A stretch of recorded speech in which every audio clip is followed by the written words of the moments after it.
my Facebook. Gizzy, what's up, cuz? Hello, Gildervine. Oh, not even Facebook. I can see people on Facebook. Damn, what's going on here? Is there any pop-up? Okay, so sorry about that. I don't know if you guys can see me well, but we're gonna have to do it like this. If not, I'm gonna have to call off. Hey, John, over here having some technical difficulties, but we finally got it going. How you doing? Good. How you doing? Good over here, man. Just new place to do these YouTube videos, and with the baby around the house, gotta find a new spot. Okay, pop-up chat. We got some people on Facebook and we got some people on YouTube.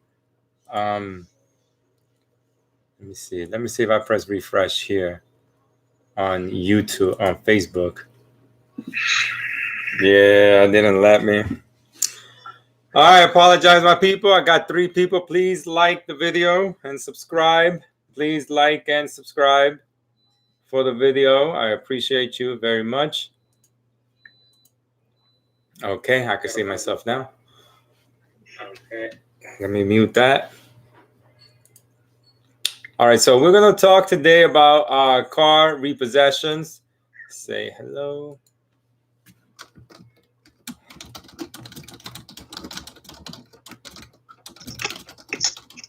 Okay. This was extremely crazy right now. I hate to have people waiting. Just imagine. Okay, so I guess we can't say Happy New Year anymore, but hope all is well with you guys. Thank you for liking the video. Got about 8 people on the line. Will be more. These videos have over 500 views since the first time that we started them. And these podcasts have been educational for a lot of you.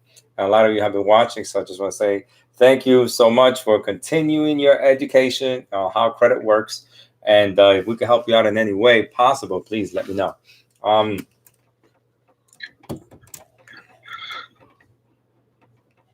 Okay, so today's video is going to be about car repossessions and how does someone come into a car repossession? What happens in the process of you getting a car repossessed?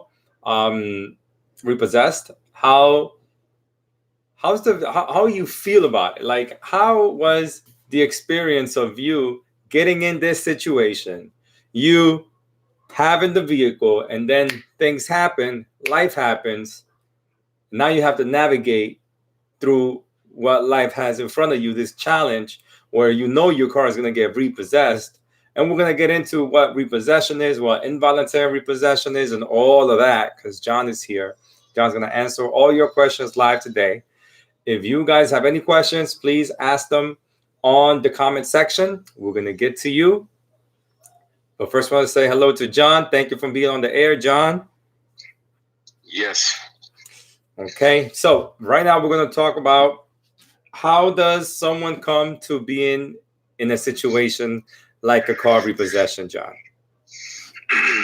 So I think, we've talked about in a lot of these podcasts just the predatory nature of auto lending as a whole, right? And basically how it puts the borrower, if they come in expecting to get a fair shake when they go into the dealership and maybe naive to the idea that they're going to get the best terms that dealer is going to offer. In a lot of cases, that's not the case. So that's normally the inception point, right? Is because people will come in not totally aware of the lending parameters, the criteria, where they really stack in the grand scheme of things as far as the credibility for an auto loan, and essentially not knowing that it's the low-hanging fruit right now as far as the easiest funding you can possibly get at any capacity, right? So they'll go into the dealer, and we've talked about this before, and the dealer will just run that typical hustle that they run on people, and they'll build in their yield spread, and they'll jack the interest rate up as high as they think they can get over on the individual. And then the individual turns around and they're just happy that day as they drive off, not thinking about, a week to 2 weeks to a month down the line, or even 6 months. Forget about that. They're just thinking about the fact that somebody gave them money and that they're in the car that they wanted, and that they now have the ability to drive around in this car and enjoy it. The problem is when reality sets in after the first payment or the second payment, they're saying to themselves, I took out a $25,000 car loan, and a $25,000 car loan I'm paying $900 on, which is absurd, but we've seen it. Yes. They start it. The reality starts to sink in, and then they're starting to say, all right, well, they get around, and they realize that, they're only making a certain amount of money, and that $900 is almost as much as their rent, and they can't afford it. And then they get, they have a bad month where something comes up where they realize that after a certain period of time, that is just not going to be sustainable. And normally you'll see that after, I don't know the exact bank formula, but from what we see, when people start going bad, it'll be about they'll get into about 6 months and they'll start complaining about it, right? Because they'll see how much it's pressuring their other bills. And then you'll start to see the lates kick in, and then they'll hang on as long as they can. But the problem is the numbers just don't work, right? Because when you go in to get an auto loan, there's not ever any element of underwriting that's done as far as documenting income. So people are overlent to, and because the dealers and their agents are just essentially trying to gouge the individual and get as much out of them as they can, it just becomes an unsustainable thing for the borrower if they don't walk in with the right perspective and under the right circumstance. So with all that being said, once they go late 1 month, 2 months, and then it becomes a slippery slope after that, to the point where typically after about 4 months, it'll go into recovery. And then, some people are able to drag it out by hiding the card and stuff for a period of time. Yeah, what's that about? What do you mean? Like, you hide in the car? Like, what are you hiding the car for? Like, they're gonna come and get it. A lot of times the cars will have low jack on them. That's right. Which means that the dealer can identify where the car is at, so they send out the crew to go get it. And this is all like recent. Like, low jack has been going on for what, 10 years? It has, but now if you think about it, low jack and then you have GPS systems and stuff, right? So, we're in a technological era, so there's ways to identify where these cars are at just through all the technology that we have at our fingertips. So, people are, they're hiding them in places where they don't, they're getting wiser to it, which I don't advise, right? I'm not encouraging that at all. I'm just saying that's the reality of it. But what ends up happening, though, is that, they'll go in, and then obviously once the lender gets the car back, because 99.9% of the time they will, right? So once they get the car back, then the individual doesn't have anything to drive, and now they have this fresh, repo on the credit, and what are their options for driving now? Now this takes them on a very slippery slope into these buy here, pay here's, where they have them essentially in a headlock. They're paying double what they paid on the last car, and they're not allowed to be late more than 30 days. Otherwise they'll take the car back, right? So it just becomes a very, very difficult scenario. And the reality is it all starts back at the dealership, right? And this is why I harp on this so much. If anybody that's ever watched our podcast on it, and you go back to the original one, it's one of the most infuriating things to me, because it is just the most predatory scenario ever. It just develops carnage for people. And if there was any regulation around it, you would see this diminish greatly, right? Because you wouldn't see all these outlandish interest rates for people that actually aren't deserving of those outlandish interest rates. Plus, there shouldn't be the ability to lend to somebody 20% on an auto loan. There just should be a cap on it, right? That's ridiculous that you can lend 20% on an auto loan, I think, by itself, when a residential mortgage has a cap on the amount you can go over prime, right? So I don't understand whether there's not some kind of scenario in there, but different conversation. So, is it because mortgages are sold to the stock market? Are auto loans sold in the stock market too? It's not sold to the stock market. They're sold to Fannie and Freddie, right? So Fannie and Freddie obviously are publicly traded companies, but they consume all the mortgages. But no, I don't think that's why. I think it's more to the effect of that a bank's largest exposure is the mortgages, and because of how much craziness went on in 08, 09 with mortgages and the recklessness of the mortgage brokers, right? Because a broker is like a 4-letter word now, right? A mortgage broker. Like there's either a direct lender or a bank itself that lend now. Mortgage brokers are basically extinct post 2008, right? Because they were taking advantage of borrowers. They were doing the same exact thing that when you walk into a dealership that you get on a car loan, they were doing the same thing on mortgages to people. They were eyeing them up.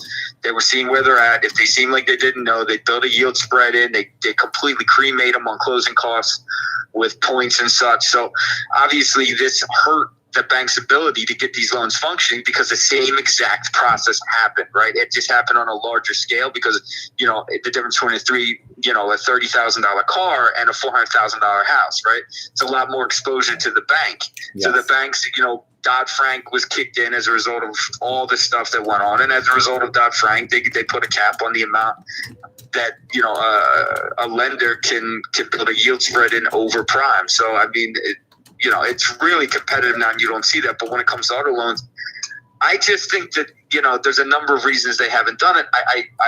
It doesn't have to do with that though. But I do think that constantly that, you're seeing things where the auto industry is getting a pass because, it's a major part of our economy and they struggle enough as it is with margins on their cars. So I think they get a little bit of more of a pass than they should, but whatever the case may be, it leaves us where we're at today with a lot of the clients that we deal with. So I think the misconception with a lot of clients is that, well, let me go through the actual repossession process, right? And a lot of people know it. So what happens is once the lender takes the car back, they prep it for auction. They'll send it to an auction. So, for instance, let's just say that scenario I was explaining earlier, and the individual borrows $25,000, right, on an auto loan. And let's just say their interest rate was obscene, like I described, and they lasted a year. But in that year, they were only, because the interest rate was so high, they were only able to pay down maybe $1,000 or $2,000 of that $10,000 that they paid on principal, right? So a lot of people don't understand that conversation either. They just think they have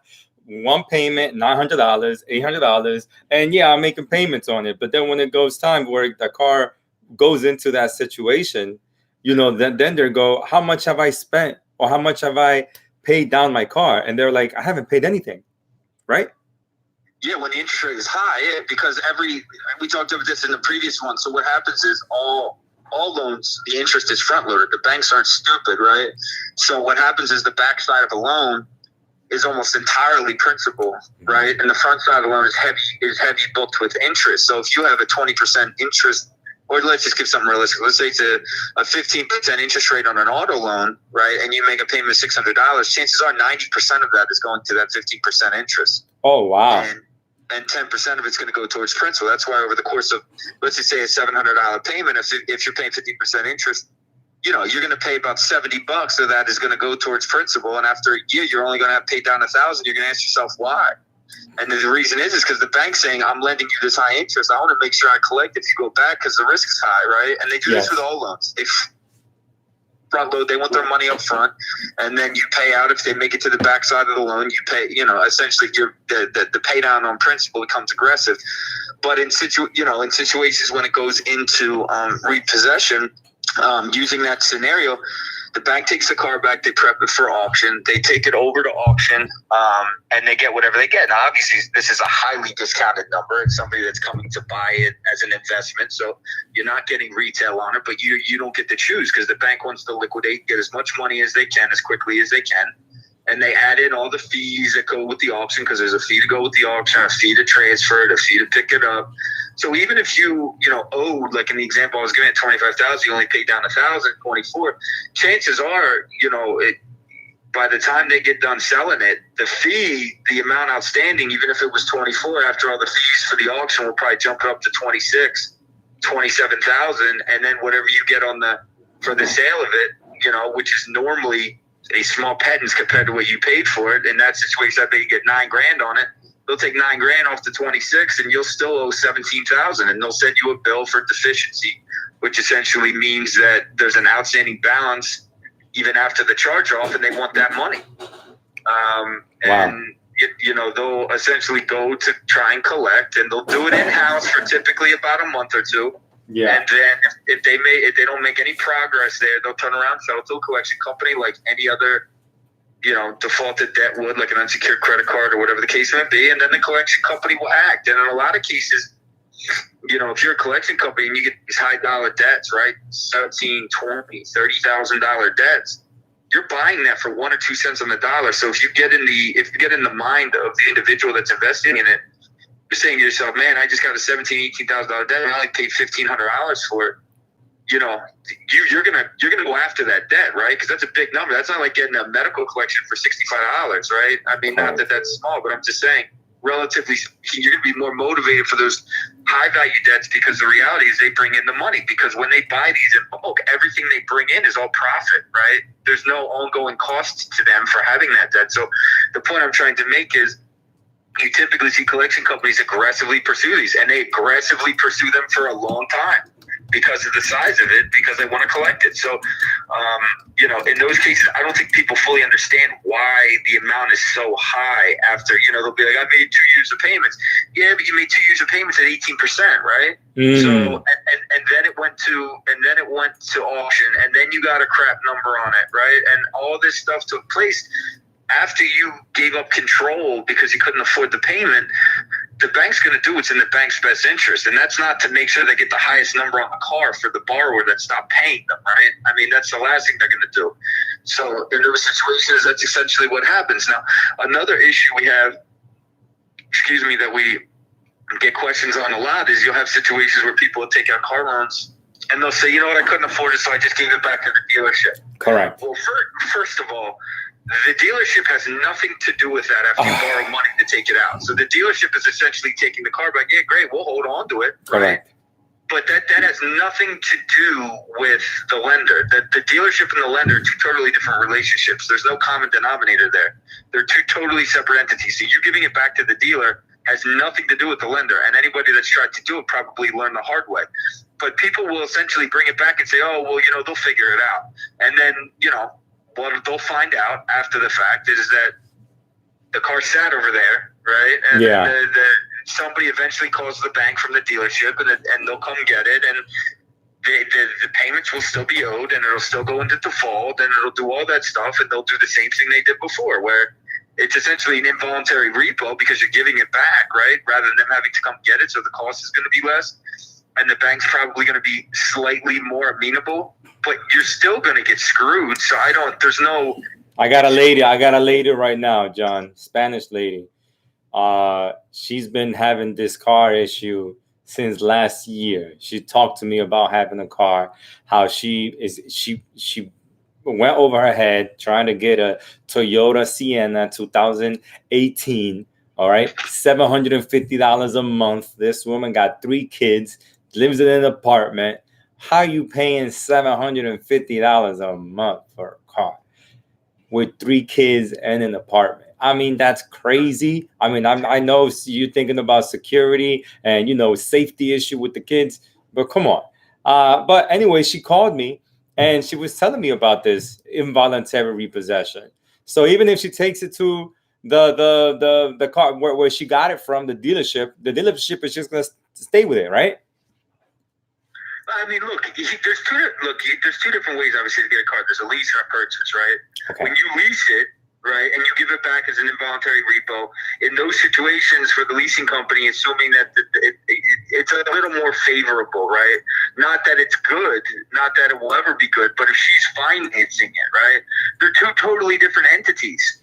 Right, that's bringing it. Let's say she got a Toyota. She's bringing a Toyota car back where Toyota does not own it anymore.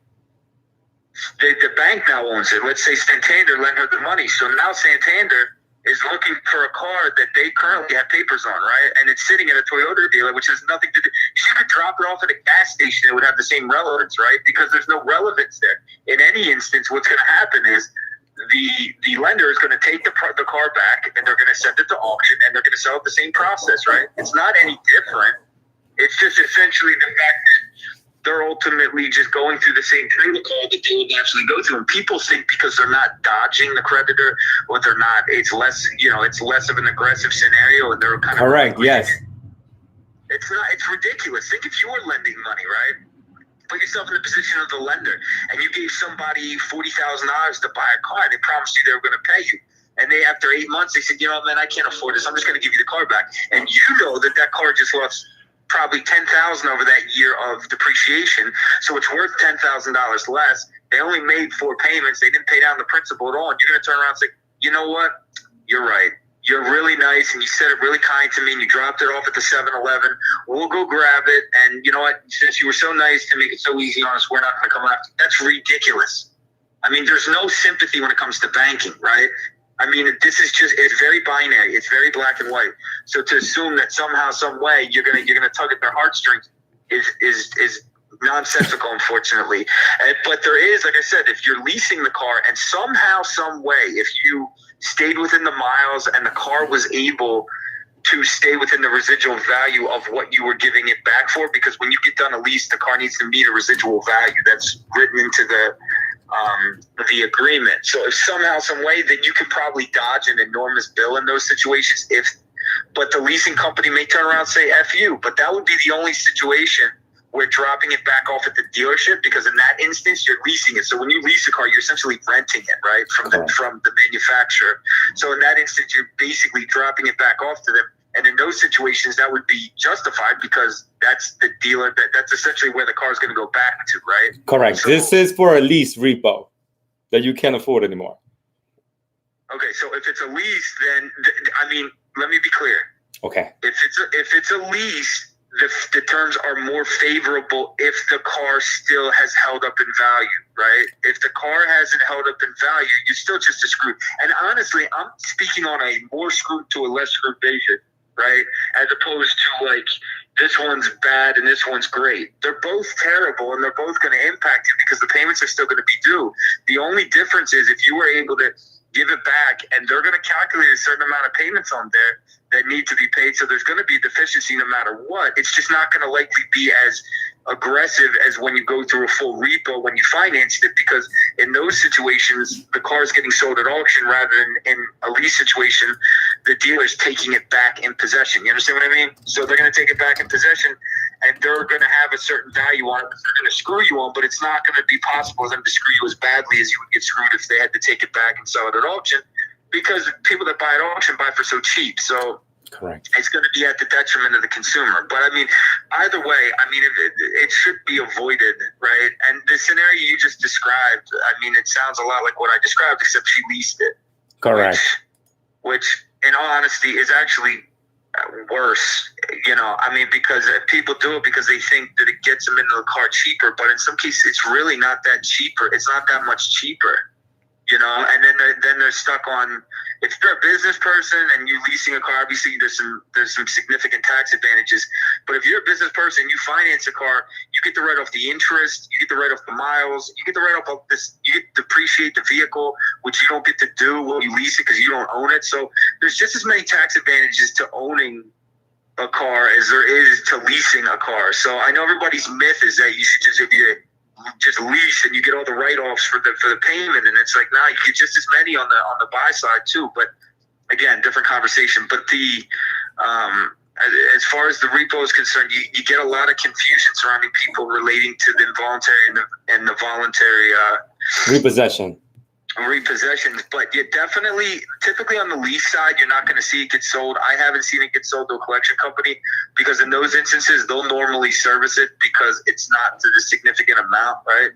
As you would see on the forced repossession side, those amounts get really, really high. Yeah, but all these, you know, especially with vehicles, I mean, this all goes. I'm leaning into asking you, because we get some people that are 2 months, 3 months behind, and the car is in impound, and then they say, but I still need my car. I'm gonna go and pay for it. When is it? What am I trying to say? When is it worth it to go back and get the car? Especially when you're gonna have all these fees and all that stuff. I think what ends up happening is that they realize that they boxed themselves in at that point, right? And if they don't have somebody else, a wife, a significant other that will vouch for them to get a new car, then they're stuck, right? So then they turn around, they're like, they didn't think it out far enough, or they weren't capable of affording it in the first place, right? So they hold off on paying it. They, you know, normally when a car is getting impounded after 1 or 2 months of being late, That's not with the traditional lender. Normally with the traditional lender, it's like 3 or 4 months, right? When you're getting a car repoed after a month or two, it's because you're already on thin ice, and the lender that lent you is normally a specialty lender, and they're all over you, right? Because they didn't trust you in the first place, and the people that they lend to, they don't trust. They just lend really high interest, and then they just hound you all day for the payments. But in a normal circumstance, when it's 3 or 4 months, you do see situations where the cars get impounded, and they do reach out to the lenders in an effort to find out what they need to be brought current so they can get it back. Even in those instances, it's still written as a repossession, though. It's still, yeah. Well, here it goes what Leah Chambers says on Facebook. Leah Chambers does loan modifications, and she also does short sales for a real estate recovery group.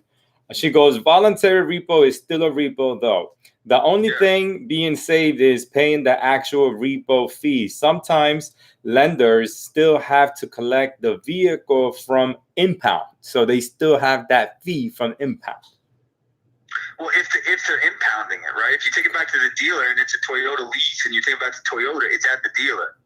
No impound there. I mean, the dealer's going to retain it. If it's a force, yes, about the reporting of the repossession, where it's literally listed as involuntary repossession or voluntary repossession. I mean, it's detailed on the report as such. Oh, okay, but that doesn't necessarily on the credit report, whether it's voluntary or involuntary.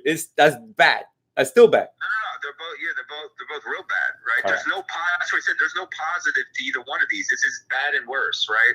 I'm saying that it's worse from the perspective of the finance when you have a forced on the finance side, whether it's a voluntary or an involuntary, it's bad because you're getting waxed no matter what. On the lease side, I'm saying is the only area where you could potentially get waxed slightly less because of what I was explaining, but none of them are good. I mean, obviously people are doing this out of necessity, and in large part they're doing it because of the purposes of what I was explaining before, because they walked out of a situation where, you know, they wanted the car so badly. Sounds very much like the woman you were describing. Wanted the car badly. She got about 6-8 months into it, realized there's no way this works within her budget.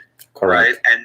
And she said, how can I get out of this? And she's not alone, and I'm not judging. It's just the way it is. I understand because I've heard the conversation so many times. And if you really break down dollars and cents on it, you can normally arrive and understand exactly why it doesn't make sense, right? If the woman's making $2,500 a month after taxes and her rent's $1,000, right? And that leaves her $1,500. And, you know, your example, $800 of it is going towards a car loan. She's only got $700 left for groceries, gas, cable, heat, electric. It's not going to work. But people don't do the math because they're not required to do the math in order to obtain the loan, right?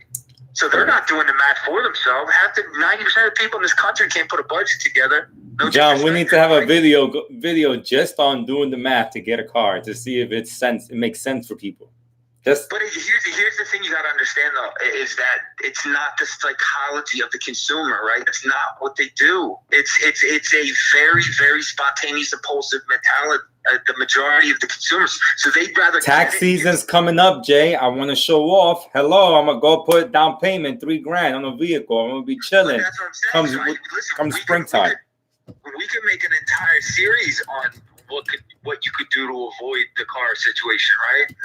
And half the people would listen and they'd be geniuses for listening. The other half would just listen to it and then do whatever they wanted because they just want the car. They did because people are so consumed by what they can put on Instagram or what they can put on this, and that, whether it's theirs or not. I've seen more people on Instagram, Facebook next to private jets, right? Yes. When you know they literally were just touring a private jet site, right? They weren't getting on the private jet, right? They were just touring it, but they want everybody to get. They want to exude this level of superiority. Why, I don't know, because everybody really knows if they're. I call it. You probably hear this in Florida where you're at. Come mierda. You know what come mierda is, right?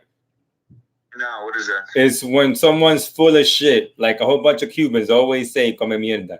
Someone's full of shit. You full of shit. But that's what I'm saying, though. That's why it won't, like, if you step back, there's going to be people that are going to listen to this and they're going to listen to all the podcasts. We're giving them all the 100% straight up fact, right? And they're going to listen to all this. It's going to make sense, and they're going to go do it anyway, right? And that's just the psychology of people. Yes. That's just the consumer, right? Because that's a large majority of the consumer in our country, which is why you see car dealerships thriving on that same ideology, right? I mean, that they know that there's certain people that they go in and they can, be predatory towards, and as a result of that, it's a situation that they make tons of money on, meaning the dealers and the actual lenders themselves. So, I mean, on the repo side, though, we get a lot of people that'll be, well, can you get the repo? Can you get the repo off? Yeah, we get repos off all the time. There's nothing special about a repo. But you realize after the fact they want the repo off because they haven't been able to get a car loan since their last repo, right? Yes. Before we go, let's stay still with the repo, because I got another question that Leah Chambers asked, and she says, Gizzy, what's your take on car loan mods? Some of the banks are offering. Like, I haven't heard of that. Think it will be like mortgages. Well, if these car loans that they're giving people are like 70 months, Jay, right? 84. They go out to 84. 84, Jesus. Yeah, but just think about that though. I mean, look, I know that I haven't heard of a full scale modification on auto. I have seen them do situations where these, depending on the lender and how high the default rate and how much of their overall income comes from that type of a situation, I have seen them offer, diluted payments for 2 months and then reverse back. These little gimmicky things, right? I haven't ever seen anything that's been instituted on a large scale where it actually has come through. But honestly, it wouldn't surprise you, because like if you go back to the conversation we had a podcast about mortgages, and on that we were talking about loan mods and saying that I think the banks have realized that these loan mods can be very successful. Originally, They did it begrudgingly, right? They did it as a way to basically, they were forced to do it post-Dodd-Frank, and they kind of did it begrudgingly. But I think some of the big banks are realizing it's way easier and it's way more profitable to try and get this loan performing rather than have to go through the foreclosure process and the auction process, and which is timely and costly. And they're not in the business to take on foreclosures and resell. I mean, look at any one of the earnings reports on any of these banks, right? Even going back to 08 or 9, 10 when they were disposing a lot of them. Yeah. Their REO profit represents almost a smidge of overall profit, right? Because it's, number one, you're taking a loss on the property, and then after you take ownership of it and resell it, they're just trying to get out from underneath it, right? They need to cover costs and make a little bit relative to how much they lost on the note in the first place. So this is not something, everybody thinks the bank wants the property back. Well, the reality is the banks are leveraging these properties at 97, 95, whatever the case may be, right? Or, they're basically lending and Fannie's holding, but at the same time, you get that kind of a situation and it just becomes a very over-leveraged situation. If it was leveraged at like 50% loan to value, sure, the bank's going to be aggressive in trying to get the property back, right? I mean, if you lend $1 million on a $2 million property, sure, you want that borrower to go back, because you're essentially, if they don't pay, you're going to sell it for 70, 80 cents on the dollar, leave somebody 20 cents on the dollar, and you just made 80% on your loan, right? Okay. So, but in these situations where there's no room, what's the point? They make no money on that. They want the loans to work, which is why I think you're seeing a lot more of these modification options, because they're seeing that when it gets restructured, it can actually work. But how about this, Jay? Because I've been on, Leah Chambers and her partner, Matt Marinoff. They do short sales, they do loan modifications, right? And they had this guy from the bank. And the guy from the bank said they only go down when it's a loan modification or a short sale, 80% of the value of the house. So that's a house. So how would they do that to a car when the car loses so much value? Yeah, you're talking about two totally different things, though. A modification isn't, they're not going to cut their principal amount on that. I mean, sometimes on the mortgage side, they have to make the numbers work. But that was back in the day. I don't think they even cut principal anymore. They might have performing and not performing parts to it, where they'll have interest bearing and then non-interest bearing in order to make it work. That's something they did back in the day. I don't even think they do that now. I think now they literally, they keep it very black and white. So a short sale is separate, right? If you're doing a short sale off, they're giving you 80. When you're modifying, it's the idea that you're going to go back in and you're going to start paying on it again. They don't have to eat principal in a lot of cases in those situations, and they're not really going to want to, because then they're getting harmed that way, right? So on the auto loan side, if it was something that was to get instituted, which, like you said, I mean, elongating the amortizations on these loans, right? Like Correct. 7 years now. Yes. I mean, you're setting up for something like that, right? I mean, because the default rate is so high and income verification is almost non-existent. It's inevitable over the course of time that it's going to begin to happen if they want to retain them. I mean, and in all honesty, if you think about it, if you're running like a 20% default rate, which a lot of them do on the auto loan side, especially some of the aggressive ones, I mean, if you can shave that 20 down to 10, think how much more profit that is to you just by modifying them. So, I mean, I don't know. I mean, me personally, I think working from behind is moronic. I don't know why they wouldn't just get out in front of it, like I said in the previous one. Yes. Make people document a little more. It doesn't need to be a full doc, but document something so you can understand what they can afford. And you knock down that 20% default rate, and then you're still making more money. It's going to be a wash, right? Except your default rates aren't 20%. They're going to be like 5% or 8%, which is more in line with normalcy.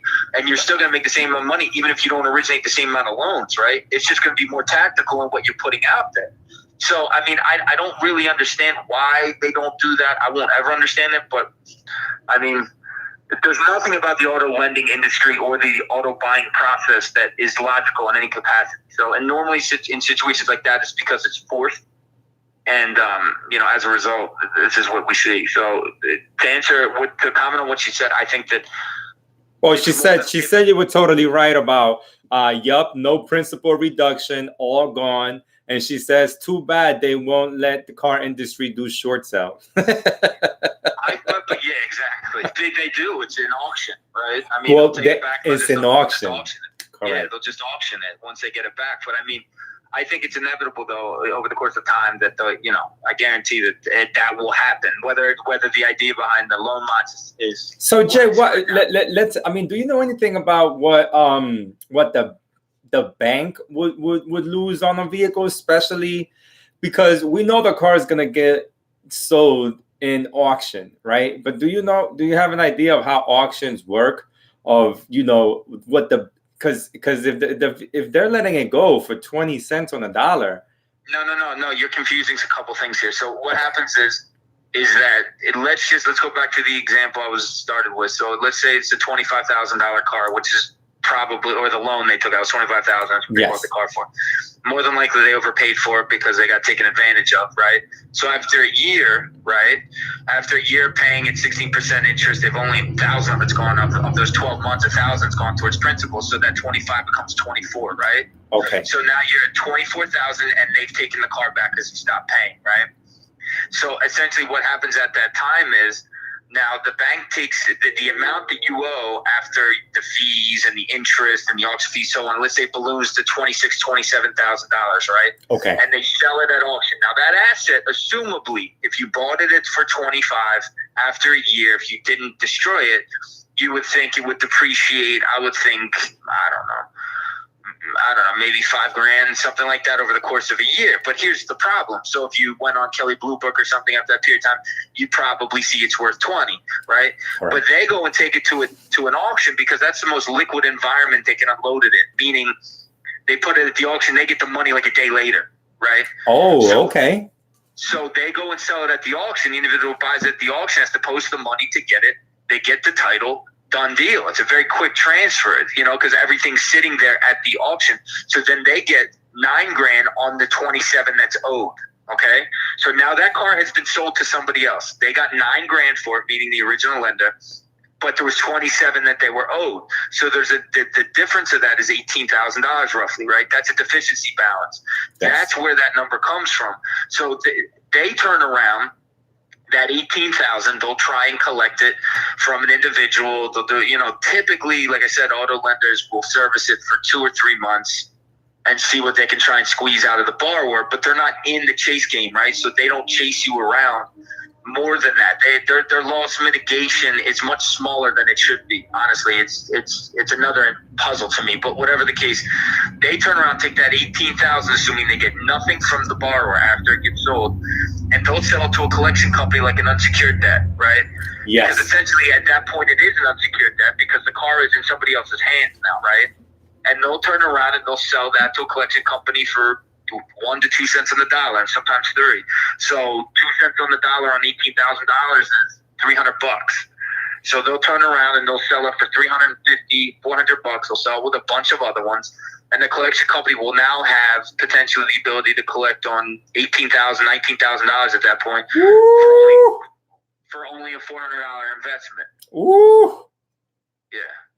And they do that. That's the business of collection companies, right?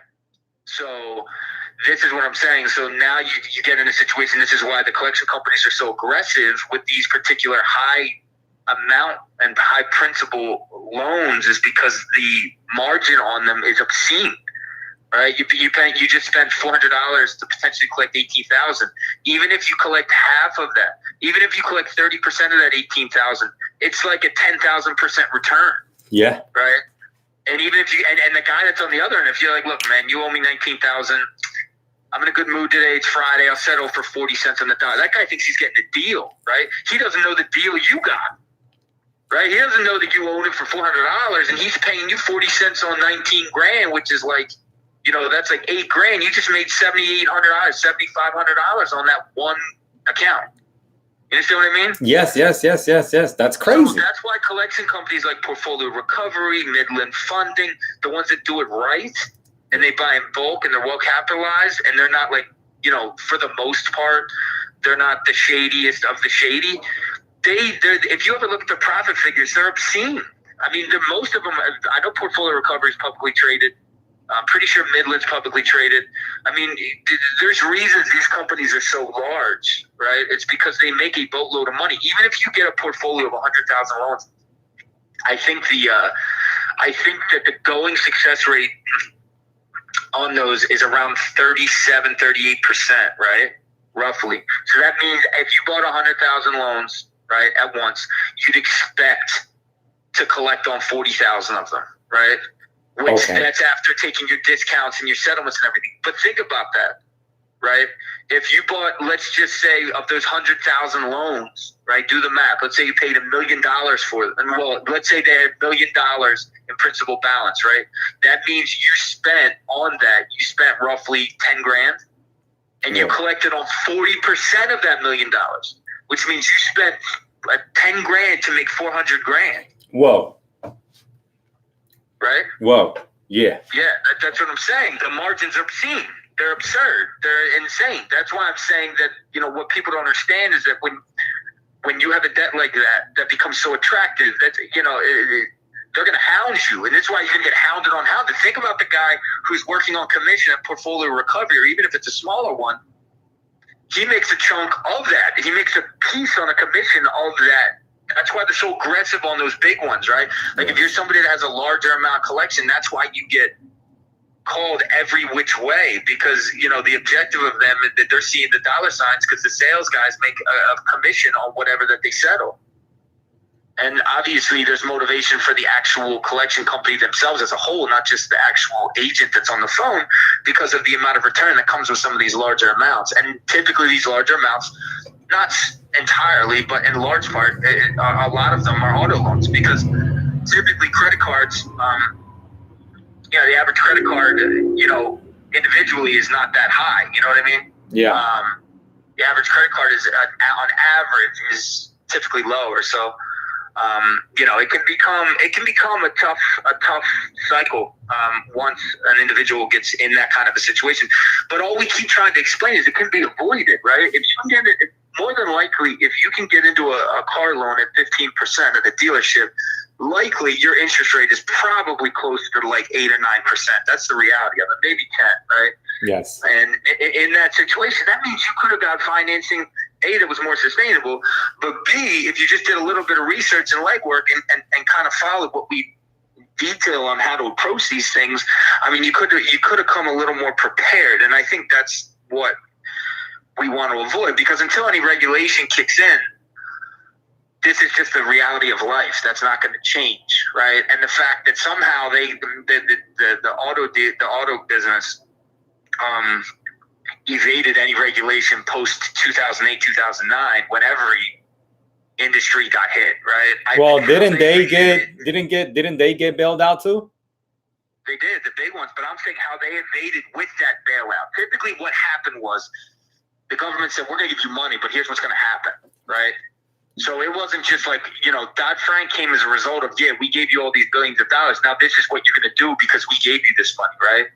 Somehow, some way, the car dealers didn't get any. There was no adjustment to business. And matter of fact, it probably emboldened the ridiculousness, quite honestly, because if you were able to come out of that unscathed, right, without having to get any additional regulation, like the mortgage industry got overhauled in regulation, right? The financial services industry got overhauled in regulation. But somehow, some way, auto financing evaded it. Yes. And it's unexplainable to anybody that has any idea how the inner workings of this stuff works. So I can only assume because the United States Automobile Association, one of the biggest lobbies, or automobile whatever. That's it. It got to be somebody in DC, lobbying and doing stuff like that. Yeah, but when stuff really hits the fan, yeah, that stuff falls by the wayside, right? Because the banks, think about it. The banks were some of the ones that got the worst beatings coming out of 2008, 2009, right? They were the ones that were targeted, and they're represented very, very comfortably in Washington. So I don't know if that's the case. I just don't know what it is, and I don't think we'll ever know what it is. So there's no sense in even trying to make sense out of that, because I don't think there'll ever be an explanation how the auto industry got away from it. Okay. Or out from underneath it. But unfortunately, this is a reality that people and consumers need to understand. And with that in mind, they can prepare for it. They can. There's so many ways to get around it and not have to be a victim to it, right? And then put yourself in a situation that basically it starts a vicious cycle of that honestly and psychologically in some of these cases really, really screws up consumers for a significant period of time after. Because what ultimately ends up happening is, look, a lot of people in our country are living, and I respect it, they're living paycheck to paycheck, right? Yes. So once they start going bad on one thing and they're like, I'm not paying it, right? And they start to get discouraged and they're like, I'm not paying that because I can't get this, and I'm not paying that, and I'm not paying that. Forget it, I'm not paying anything now, right? Yeah. So you start to see it become a slippery slope, because they're saying to themselves, well, why am I going to pay on that? Because my credit's torched, and I'm this, and I'm that, and I'm maxed out on this card, and I can't use it, and my credit's already screwed up, so I'm not paying that money. I'm just going to keep the cash, right? Yes. And that's what you see. And it just starts a vicious cycle that continues to expand and grow, and resentment kicks in, and then over the course of time, it just becomes terrible. And again, and honestly, and I'm not saying this is every situation, but in a lot of cases, this is the inception point, like I said earlier. This kind of a situation is the start, because that's the kind of process that goes on from the beginning to the end. Like they love the car, they're at a peak, and that becomes the tipping point, right? Once they get the car, that is the best moment that they have. From there, it's downhill if it's not done right. You know what I mean? Yes. I got some people on YouTube who ask questions. I've been waiting to get the question answered. Well, hold your thought. I know you're going to get into what it does to the credit report. But got someone in Yacy. She waves. She says, I'm scared to look at my credit report. And I told her, don't be. And then she says, I have no repos, but lots of credit card situations. Okay. And then Luis Mejia, Luis, our customer, she says, I have a car loan, but now the car, it's total loss. I got a sued with the people that hit me. I'm still paying the car, but the issue is that I'm not paying storage for this car. I told them if they can tow for me, no, still pay the storage. They say to even if I'm continue paying my loan with no problem, it's going to be a repo. No, that's not true. So some of that was confusing, and I know some of that was a language barrier. But it's a language. Yeah. Yeah. But so here's one thing I've learned, and it's kind of sucks for the consumer too. It's just another kick in the ass for the consumer. So if somebody totals out your car, if somebody steals your car, the expectation from the lender, again, go back to what I said earlier, the actual lender of the car and the insurance company, two totally different entities. The lender of the car, and in this case, well, in both cases, I guess it would be the insurance company, right? So what happens is when you get a total loss done, if your payment continues to be due until that lender gets paid, they don't care that your car, as the lender, the auto lender, they don't care that your car's been hit. They don't stop counting time that your car's been hit, right? it's your responsibility to push the insurance company along and cut that check. I've seen situations where insurance companies, for any number of reasons, have taken 2 or 3 months to cut a total loss check. Yes. I've seen situations where somebody's car got stolen and they wasted 2 or 3 or 4 months because they run a full-on investigation. During that time, if you're not making that payment on that car, it goes 30, then 60, then 90. And while this whole thing's going on, in your mind, you're saying, well, look, I had insurance. You're certainly right, you had insurance. But here's the game of insurance, right? The game of insurance is, yeah, you're covered, but they're going to make sure that everything about what you're saying is legit, and they're going to make sure that they're going to do all the research before they give that money out. So anybody that's dealt with insurance on a total loss perspective, I'm not talking about on a little fender bender or something like that. I'm talking about a situation where the insurance company is essentially going to be given out and taking a hit on it. You know, they do everything they can, and until they cut that check and until that check's received and deposited, it has to be paid. Now, as far as him storing his car somewhere or whatever, you know, that's something he should submit with the insurance company, right? Because I'm sure there's got to be something in his policy that relates to that. If there isn't, I would be very, very surprised. But, you know, as far as like, you know, them being able to, you know, report a repo on there, there's no way, as long as you keep paying it. If you stop paying it, for sure. I mean, if you stop paying it because you think the insurance company is going to pay in 15 minutes, you think you've washed your hands of it? No. Correct. You know, a lot of people, and I've gotten some people who call me and they're aggressive. They say, no, I'm not using my car. I'm not going to pay it. I'm not using it. My car's total. No, but again, you know, look, as logical as that is, right? I mean, there's a level of logic there, right? That you pay your insurance company. I got full insurance. Why am I going to pay? Let the bank. And it's completely logical, right? It's completely logical that you think you pay for your insurance and that they should turn around the next day and cut that check and should be a problem.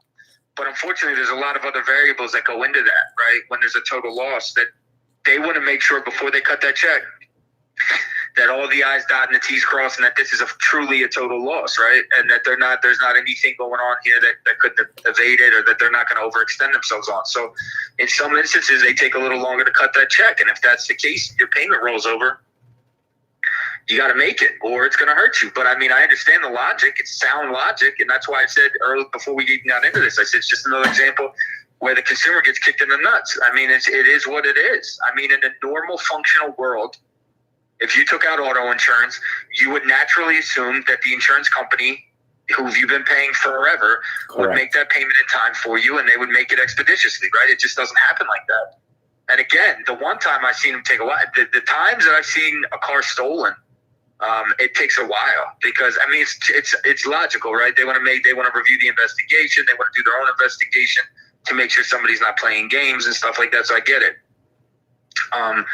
But in the meantime, you got to pay. If you don't pay, then you're getting torched. And here's the problem: you have to go get another car after that. So if you just turn a blind eye and you're like, you know what, I'm not going to pay and forget it, you don't get any equity from that. You know what I mean? Yeah.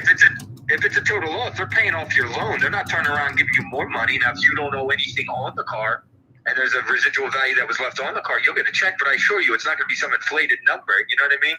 Correct.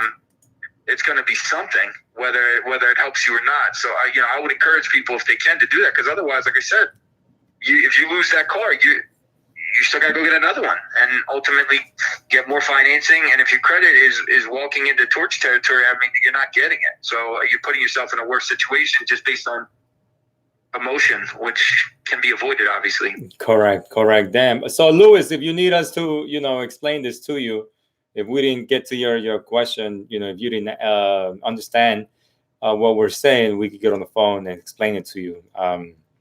Because I know it was kind of choppy the way that he wrote it, John. I think I got it, though. You think you got it, right? Okay. They say to even if I continue paying the loan with no problem, it's going to be a repo. But no, it's not going to be a repo. That's impossible. There's no way. I mean, you could literally not have the car and give it to someone else. As long as that loan's still active against the car, you pay it. It's not going. There's no way. They wouldn't be able to report it as a repo. If you're in compliance on terms on the note, until it's paid off, there's no way they can do that. Okay. It's not possible. Even if the car was trashed and you just dropped it off on the footsteps of the dealership, right? And you were making payments on it, it doesn't matter. You know what I mean? As long as you keep making payments, they're not going to take the car back. Correct. All right. I got Travis Benjamin who asked the question: can I get the car back once it's repossessed? It depends. I mean, there's a lot of variables. That go into play there, but the short answer is yes. If it's early enough, yes, you can. If you call the lender and ask them what the amount is. If you wait too long, no, because they're pretty quick. Like I said, they'll normally. And again, it depends on what kind of loan you got into. If you got into one of those loans where you have a really short leash, there's a small possibility that's going to happen. If you're with a traditional lender and it's been sitting in there and you want to catch up, sometimes they'll be a little more flexible. Yeah. But again, understand if you wait and it goes in, even if you pay to get it out of repo, it still will be a repo account on your credit report. Like there's many times when we see people who have active auto loans on their credit where it still says repo because the car was repossessed and they got it out of repossession. So don't think just because you pay to get it out of repo that term, whether it's voluntary or involuntary repo, is going to come off. It doesn't. It stays there with the account because that's how they submit it to the bureaus from that point forward. It's almost like back when we used to see a lot of foreclosures, same thing would happen. If you went into foreclosure and you went beyond 120 days late, you'd have that foreclosure notice. It would say foreclosure started on your account. Even if you got back and remodified or whatever the case may be, correct. You still have that. You still have the foreclosure process started note on the account, and that would stay with it till it closed, unless you removed it. Correct. Okay. Let me see though. Yay, see girl said, how much do you charge to clean up the mess I got and get me an 800? There it is with the 800, right? The 800. Yay, see, email me. Everybody knows my email. Matter of fact, let me just write it down here. Just to understand, we're not making fun of you about the 800. It's just everybody's constant thing is I want to get to 800, and every product you could possibly imagine, you're good for with like a 720, 740. That's like A paper, right? Correct. Why everybody wants the 800 to the 850? It's just a vanity play because the reality is it's not exposing you or opening you up to any better interest rates or anything like that. And to get to an 800 to an 850, typically speaking, you have to have a really well built out file that's got a good diversity of products, history, et cetera. It's not something that just sprouts out of the ground. So I think the target should be for most people that are just reestablishing credit should be 750 because that's very doable.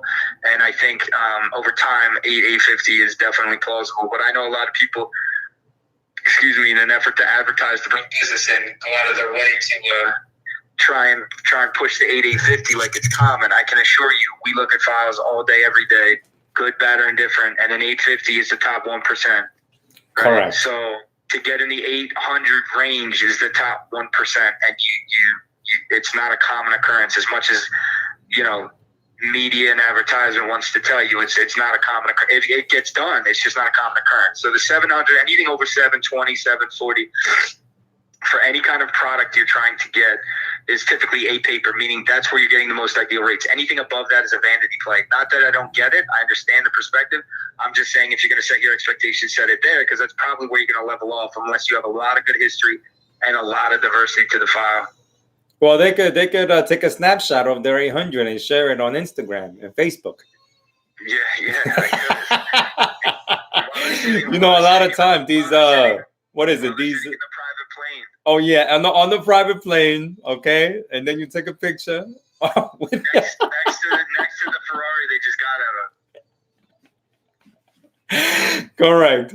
All right, let me keep going with the question. I got Mr. M. King who asked, hey, Gizzy, what happens if the account has been closed in regards to repos, but they still reporting negative or reporting activity, like parentheses, activities, if you will, and it's been closed for 2 years?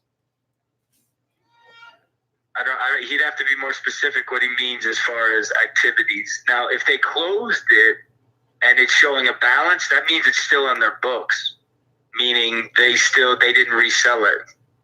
Why? I don't know why they wouldn't do that. There's a couple reasons why, but without confusing the situation. Now, if it's showing as closed with a zero balance, then that means that they actually resold the debt, they charged it off, they took the tax write-off, they have no interest in it. So the only time you would see, an updated element to it would be either A, if you disputed it, right? Because that would force them to respond to the dispute. Or B, if they're just naturally, each month that's the kind of activity he's referring to. Because obviously, when an account is closed, and it's zeroed out, if it's a charge-off, that charge-off's going to carry, right? It's just the way it is. It's going to show up as charge-off each month when they report. So I'd have to know a little more about the activity in parentheses that he's talking about. Okay. So, but I'm pretty sure it's thinking it's closed. Remember how some accounts show up as closed, but then some accounts show up as active when he knows it's been closed for 2 years. Right, but you got to understand, if it's a charged off account like that, or it's a repo, right? The only two, like I just explained, there's only two ways. It's either closed with a balance, right, where they didn't resell the debt and they're still keeping it for whatever reason, and I'm sure there's a viable reason, or they closed it and they sold it off, right? And then that'll show a zero balance. Only he'll know that when he looks at his report, right? But if there's an outstanding balance, that means they still hold it if it's the original creditor. Okay. That means they didn't sell it, so they're going to keep reporting it. They're going to do whatever they want because they still hold it, right? What happens is when they turn around and sell it to a collection company, that collection company reports it, and they technically show it as closed with a zero balance. So it's not impacting you as much from that perspective, but you still heard from the obviousness of the repo, the original repo itself. Wow. Okay. Wow. Yeah. Luis Mejia just said, the thing is, if they tow the car and take it, don't care. I pay every month. It's going to be a repo. No, it's not. I don't know. How, you keep paying until you get that check where it says that you the insurance check. But John, he gets the insurance check, or I thought the bank gets the insurance check. The bank will get the insurance check, and if there's anything left over, he'll get another check. The bank will send the check directly. The insurance company will send it directly to the bank because the bank is the lien holder against the car. So essentially, in order to, before the owner of the car, if there's any equity left in it, they have to pay off, much like a house, right? Correct. Before you get profit on when you sell your house, you got to pay off the first mortgage. That's a lien against the house, right? And any other little nuisances that go on with it. Same thing goes with a car. Same idea. When the insurance company goes to cut the check, they're going to cut it to the bank. Now, what they're probably going to do is they're going to make the check payable to both the borrower and the bank, right? Which is ultimately going to be made payable to the bank. But he has to keep. If he doesn't want it to be repo, he's going to have to keep paying until that check gets cut and it's cashed. Otherwise, he's going to manifest himself a repo if he stops paying. Okay. So M King says, I'm back. When they put the C for month, C for closed, or N for negative, I don't know where he's looking at his credit report at. I don't know either. There's no. I don't know. Yeah, I don't know. Where are you monitoring your credit at, M King? And is it are you going to annualcreditreport.com and printing out? No, it wouldn't be. There's no way because they don't have N for negative. And yeah, he says it's a charge off. He says so. If it's charged off. It's charged up, but look at the balance. They can charge it off and still keep it in-house. Correct. And he's saying, and they are hitting my credit report every month. But ask if there's you can obviously hear it. Is there a balance showing when you look at the account? If there's a balance showing when you're looking at the account, if you look at that account that says charge off, it'll have an amount. It'll say original balance, current balance, right? If there's a current balance on it, that means they still have it. That means they're still either interested in collecting it or they haven't relinquished it yet, which is why you're continuing to probably see the activity you're talking about. He says closed with a balance. Okay. Well, they still have it then, and they're going to report that until probably 6 years and 11 months and 30 days, unless you get it removed. There you go, M. King. For some reason, they didn't resell it, which, again, the only reason I can assume they didn't resell it is because it was somebody tried to dispute it, and the only time you typically don't see accounts resold is if somebody tried to claim fraud. Now, I'm not saying that's what he did. He would know if that's what he did, if he disputed or he tried to claim fraud. But if somebody tries to do that, and they do it at the highest level of trying to claim fraud, and I'm not even going to get into that. Okay. Normally the bank will retain it, and they'll still try, and they'll keep it in their own house, because if they try to resell it, they might be stuck having to buy it back if it turns out it was a fraudulent account. You understand? Correct. Well, he's saying, but it's weird because they say it paid and never late. That's not possible. That's not possible. Yeah, it can't be charged off, paid, not. You know, what I mean, there's a lot of conflicting things here that seem like maybe he's confused with what he's. Where are you monitoring your credit at? Like, where are you seeing this at? What credit monitoring site? William Gordon, I'm gonna get to your question in a little while. I got a question over here on Facebook from Kenya, who is a realtor in Elizabeth, New Jersey, that area.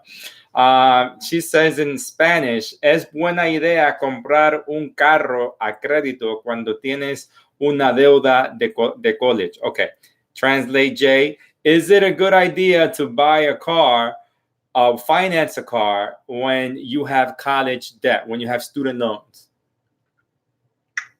If her question is that going to impact the interest rate? If your credit is good, otherwise, no, it's not going to impact it.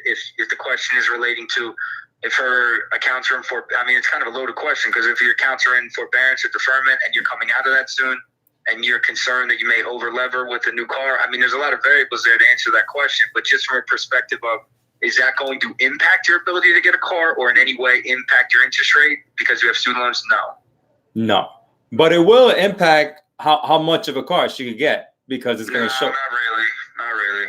Student loans? That's what I'm saying, man. It's such a lightly regulated environment. Everything's stated. But John, student loans come out on your credit report as installment accounts. And when you go and apply for a car and they run your credit through a car, right? A car bank, they look at installment payment accounts, correct? Well, they're going to look at the whole report, but it's going to be worked off of the same idea. There's a multiplier that they use and they back into it. It's just when you go to a dealer, just inflate your income and they back into the number. So as long as you can afford it, it's not going to be like if you have $100,000 in student loan debt and that payment happens to be $2,000 and you claim your income is, $20,000 a month, right? And your housing payment is $1,000 and your school loans are $3,000 and they're working off a 40% multiplier, you have more than enough money there, right? 40% of $20,000 is $8,000. You subtract $3,000, you still got $4,000 left over for discretionary. So in those instances, it's not going to matter. This is why I keep harping on the fact that auto loans should be banned, because they just make stuff up. There's no way that they confirm it. The way that they do this stuff isn't like credit cards. There is information sharing that goes on, which I talked about in the previous podcast. There is information sharing that goes on, but that applies more to credit cards. So when you try and make up a fake amount for a credit card, the banks have roughly an idea of what you make. So when you put $500,000 and you're only getting a $3,000 approval, part of the reason is because they know you're not making $500,000, right? When it comes to auto loans, it's a different database because it's collateralized, right? It's a collateralized debt. So when they sit and they put whatever income, and a lot of them make it up, right? They back in and they can make the numbers work. So it doesn't impact you the same way it would with a mortgage, because you can't make the numbers up with a mortgage. That's why I keep harping on how little documentation it is and how fraud it is with just problems, right? And default. It's obvious why. You make up a number and then expect somehow, some way you're going to work it into your budget, right? It's crazy. But yes, it would not impact her if she happened to inflate, either if she inflated her income like most people do, and I'm certainly not encouraging that. I'm just saying this is how it would work. Or if, any number of reasons, it wouldn't have any impact on the car buying process. The house buying, yes. Car buying, no. Car buying, no. Well, M. King, it's for her daughter. She says it's a $17,000 car. But yeah, 17, if you have the income to pay for it, right, Jay? You could do it. Yeah, you figure a $17,000 car, if you get an average used car loan, because it's obviously not new, it's got to be used. The average new car is like $38,000. So you figure 60 months on $17,000 is with no interest. It's like $240 a month with it, depending on the interest rate. You'd be sitting anywhere from, high twos to mid threes probably if you don't get gouged. So she would know if that works for her. Okay, so I have M. King is saying that he's looking at his credit report on Credit Check Total, and he has $1 million question. I can show it says paid, never late. Okay, $1 million question. Can it be removed? Yes, of course, it could be removed. Yeah, but I'd love to see the account that says paid, never late, and charge off in the same conversation. So obviously something's getting confused. It can't say charge off, but there's not enough room in where these accounts report where it would say paid, never late, and charge off, right? That doesn't make any sense. Like the account has a label to it. Even if you, I was going back before to the foreclosure account, right? Let's just say you're somebody that hit a hardship in 08 or 09, them for 3 or 4 months. You went into foreclosure, but you dug your way out. So those 4 months are on there. You could have paid the other 29 or the other 15 years before, 14 years after, well, and you still have the foreclosure reference on the account. That means you made literally, of the 360 payments, you made 354 correctly, but you still have that foreclosure notation on the account. I don't see how you can have both. I haven't, 10,000 clients in 10 years, I haven't seen both. So, and credit check total is essentially now Experian.com, they're the exact same thing. Correct. So I deal with those reports every day. I wouldn't see how that's possible, but I'd love to look at it and see it. Okay. So I got William Gordon who asked, my friend traded a car in and the lender for the traded car called him and said he missed his last 2 payments. Yeah, I see this all the time. He said it was traded. They said they didn't get paid yet. They reported late on his report. How can someone avoid that? I'm asking, how can someone avoid that, Jeff? Yeah, so 2 things. First, William's a client of ours. How you doing, William? Secondly, yeah, this happens a lot more than people even realize. Again, it lends to the disgustingness of this auto industry. But what ends up happening is you basically, when you're at the dealer and you trade in a car, you sign over your rights to that car right then and there, right? Because when you're using it as a trade-in, they make you at the finance table sign over that car to them. So now that's their ownership. Sometimes they'll try and sell it on Auto Trader because they're going to want to get more money than they quoted you because they always underquote you, right? So depending on the kind of dealership it is and how well capitalized that dealership is, they may wait, they may give it a couple months, they may get a buyer and they may drag it out. They don't care, which is why I keep saying it's a disgusting industry with no regulation. It's an anomaly to me. And the more you guys ask questions like this, the more it just confirms it and you guys can understand it. You can't trust anybody when you go to a dealership. It doesn't matter who it is. It doesn't matter how nice they are, how kind they are. You cannot trust them. You should go in like you would go in, assuming you're going to get taken advantage of, and trust no one and confirm everything. Because I have seen that happen more times than I can possibly imagine. And then the client is completely befuddled because they think you went to this big dealership in your area and you think they only do good by people and they don't. So the one thing I would tell you, the one way that you can kind of get around that is to just, like, typically speaking, payoffs should take no longer than 2.5 to 3 weeks. Okay, that's from when the title gets transferred, then they send the check out, and the check gets received. And depending on the type of dealership it is, they may send a paper check where they can give you a tracking number, or they may wire the money. It really depends on what platform they use to do all the transfers. But what you can do is, after you do the trade-in, if you have a payment due, you need to continue to follow up with that dealership. Did you send the check? My lender said you didn't send the check. You can start doing that a week later. And you can play dumb. You can be like, the lender just called me, said they didn't get that check. When they get that check, they're not used to that question, right? Correct. They're not used to people understanding how it works. So if you lean on them, they're going to go to their finance manager and be like, dude, we got to do something. This person's starting to kick around. They said their bank's calling, blah, blah, blah, blah, blah. It's the ones that they think aren't paying attention, much like they're the ones that they think don't know that their credit's good. So they hit them off with an 8-point yield spread. They're the ones they think don't understand cars. So they overcharge them on the car and hit them on all the fees. It's the same predatory position, right? They just hit you from every angle if you walk in there unprepared. It's the sad reality, and it's just another example. So, William, to answer your question, and this goes for anybody listening, if you do a trade-in, I would start calling a week later. If your personal lender hasn't received the check by then you need to start reaching out to the rep that you dealt with over there, and then ultimately get with the finance manager and start leaning on them, calling them, emailing them, find out when it's going to be sent. If they send a check, get a tracking number, because they always send them with tracking numbers, because obviously there's significant checks in some cases. So you'll be able to get a tracking number, which will allow you the opportunity to track it as well when it was received, so you can communicate it to your lender. If for some reason it's up against that time frame where it should be paid and you have a payment coming up, you got to make the payment or else you're going to get hit with the 30-day. And unfortunately, the only way you can go back at the dealer is you got to take them to court. That's it. The credit bureaus there's nothing you can argue with the credit bureaus, because the credit bureaus are outside of it, right? You can't plead with them because it's not their fault. Yeah. It's the dealership's fault. And unfortunately, you trusted them like a normal person would, and they took advantage of it. So nothing you can do about it. Oh, man. William Gordon says, hey, and he says, thank you. Luis Mejia says, never do business with credit acceptance. They suck ass, he says. Yeah. By the way, remember I was saying earlier about some of these companies are publicly traded? Yes. Credit acceptance, they're like $286 a share. And that should be very telling to you how profitable they are, right? What? Yeah, they're absurd. I mean, it's absurd how expensive they are on the stock market. So the point I'm trying to make is they make a lot of money because they lend at very high rates, and their collection efforts are very aggressive. And they keep all collection efforts in-house, so they don't outsource their stuff most of the time, and their loss mitigation is very good. So that's why you see them so profitable, because they don't just ship off their losses; they keep them in-house. They collect as much as they can. They do everything they can to get it. So, yes, they abuse. He says. Yeah, exactly. I mean, but they know they can, right? Because they get people in a bad situation and they take advantage of them. So.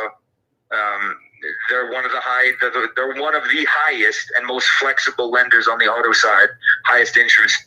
They might be the highest, actually, on the auto side. But Jay, did he go to a mom and pop dealership, or no, credit acceptance is everywhere? Is even in like a Mercedes-Benz dealer, or because even Toyota dealers or Honda, they have their own financing bank, right? Toyota financing, Honda No. See, you're confusing it. When you see Toyota Financial, that's the lease arm of Toyota. Okay. So that's when they lease you the car. There's no finance options through Toyota Financial. When you lease a car through Toyota, you lease a car through Lexus, or you lease a car through Mercedes, or you lease a car through whatever, it's always that financial. So let's say you lease a Mercedes, you're going to be making your payments 99% of the time to Mercedes-Benz Financial. That's the lease arm, because you're essentially renting the car from the dealer, right? From the manufacturer. Yes. So essentially they need to have their own financial department to be able to lease the car to you, right? So that's why you see Mercedes-Benz Financial, Lexus Financial, Toyota Financial, whatever the name of the dealer is, there is a financial arm to that that's for leases, to collect lease payments. The exception to that is when you finance the car, they don't offer financing. There's no Lexus financial purchase arm. There's no Toyota financial purchase arm. You have to go through the regular banks for that financing, Santander, Wells, Citi, etc., right? Yes. Capital One, and so on and so forth. So, just to be clear, those other banks, they don't lend on leases, right? You can't, the only people that could lease to you and accept a lease payment, unless there's some sort of a special arrangement, which I've only seen one in forever, but are the people that manufacture the car, because you're essentially renting it from them, right? So they're the only ones that would be able to lease the car to you because they own the car. You wouldn't be able to, if you were let's say you were trying to lease a Toyota, you wouldn't be able to get, Lexus Financial to lease a Toyota because they're two totally different entities, right? They have no interest. Lexus has no interest. Well, Toyota owns Lexus, a bad example. Let's say you're not going to be able to get Kia Financial to lease a Toyota to you, right? Because they're two totally different institutions, or two totally different dealers, and they're not going to have any ownership in the car, so why would they lend against it, right? In any capacity. So to answer your question, I hope I didn't confuse it too much, but no, they would not be the lending entities in those cases. No, I you know what? That's the first I heard. If you lease a car, then it comes from that financial, because people ask me all the time if we could remove late payments on car notes, and I've seen from the people that we've helped out, BMW Financial, Mercedes-Benz Financial, and those have been removed. So when people ask me, that's what I think of, is say, oh yeah, we remove late payments on car notes, because I've seen these leases. So even lease late payments can be removed, just to let people know. Yeah, for sure. All right. So Brian Walton says, you always lease from the manufacturer. Finance are from multiple banks. Yep. Yeah, exactly. Okay, so Lewis has another question. He says, the problem with me, Gizzy, is that I pay $150 a month of parking for something that is a total loss, plus the payment of until I get, because he sued the people who hit him, Luis Mejia. He sued the people, so he says the problem is that he pays $150 for parking the total loss car, and until he gets money from the suit. He says, I'm trying to translate, Jay. So, les dije que si quieren se lleven el carro. Oh, I told them that if they want to, they could take the car. Well, I mean, in that case, and you lose a lot of levity in the lawsuit too, right?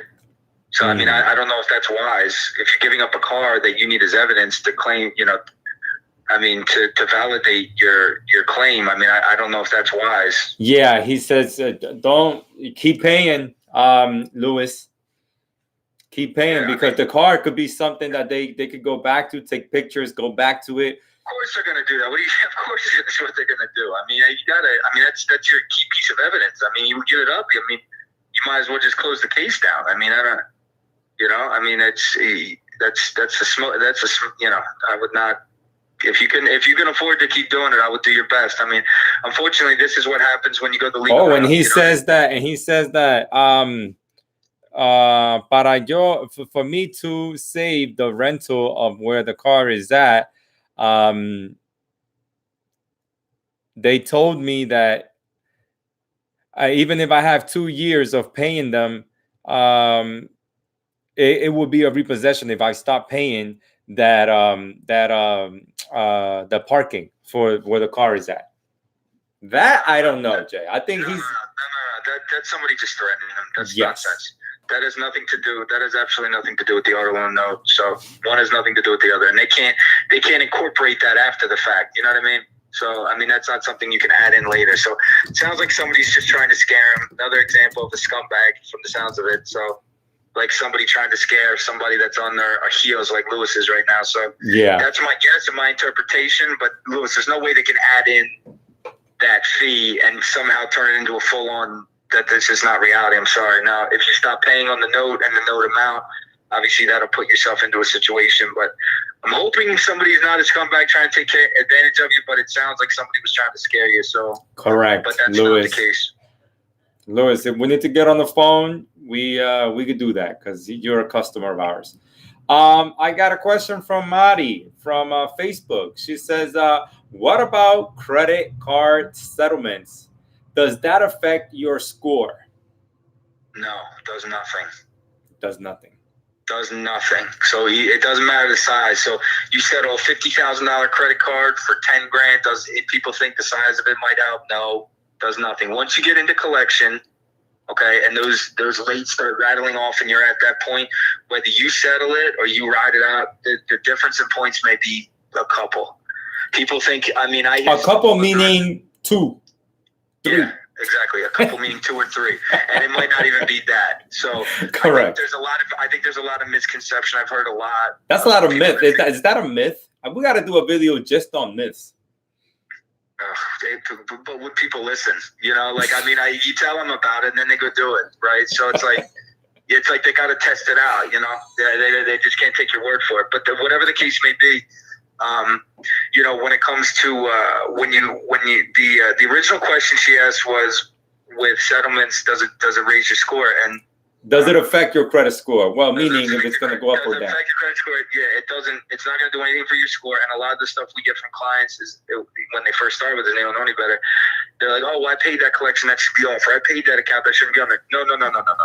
Correct. Accounts don't come off just because you pay them. You have to, if number one, an original creditor is not going to remove an account, even if you pay it. You can negotiate with them. They're blue in the face. They're not going to do a pay to remove. So you try to call Chase Bank and ask them to do a pay to remove. It's not ever going to happen, ever. Any original creditor, you're not ever going to see that happen. So anybody that thinks that, kiss that goodbye. The only time you have an opportunity to do a pay to delete would be with a collection company. And typically speaking, it's a small percentage, and it's normally when the account ages off. But nowadays everything's changing, and if you have that opportunity, that's a great opportunity. That would be the only time you see the score change, because you would pay it and it would come off, right? You would settle it, and with that settlement, they agree to take it off if you make that arrangement prior to payment.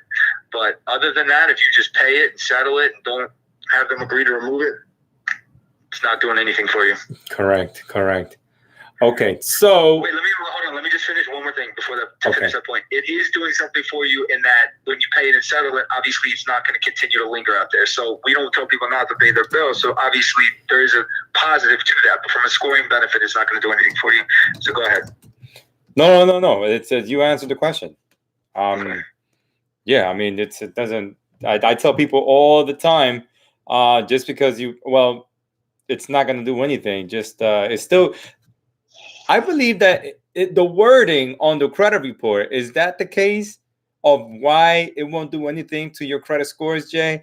Because even if it's still going to be late, it's still going to be a collection that is paid in full, or a collection that is paid for less than the agreed amount. Right, but it's already a collection, so it doesn't matter, right? So all you did was stop the bleeding, but there's no score element to stop bleeding. The bleeding started. That's when the problem starts, right? And in a lot of cases, it's not 1 month or whatever. It's something that drags on. So the damage is already done at that point. And if you ever notice, you get hit when you have a new collection come on. The score damage from it happens immediately. It doesn't keep happening every month that collection reports. You understand what I'm saying? So just the fact that you have the damage of the collection is where you got hit with the problem. Every month it doesn't drop it another 40 points, 30, 40 points each month. You have no score if you stop paying all your collection. The thing is, so when you go to close it, the damage is already done with the collection itself. So that whatever cut that was made, that's still there. That's not going away unless the account goes away, which is why it needs to be removed. Other than that, you're just you're putting a Band-Aid on it, and it's not helping you on that side of things. At least the scoring side of things. Okay, so to all the viewers, please. Breon Walton says, to all the viewers, please hire John and Gizzy. Very professional and knowledgeable. They are working on my wife's credit. Nothing but results. Thank you so much, Breon Walton. Yeah. Michael has a question. Is there a way to threaten Experian into making a deletion, since they keep playing games? ? I couldn't upload my docs because their website is terrible, so the accounts weren't removed.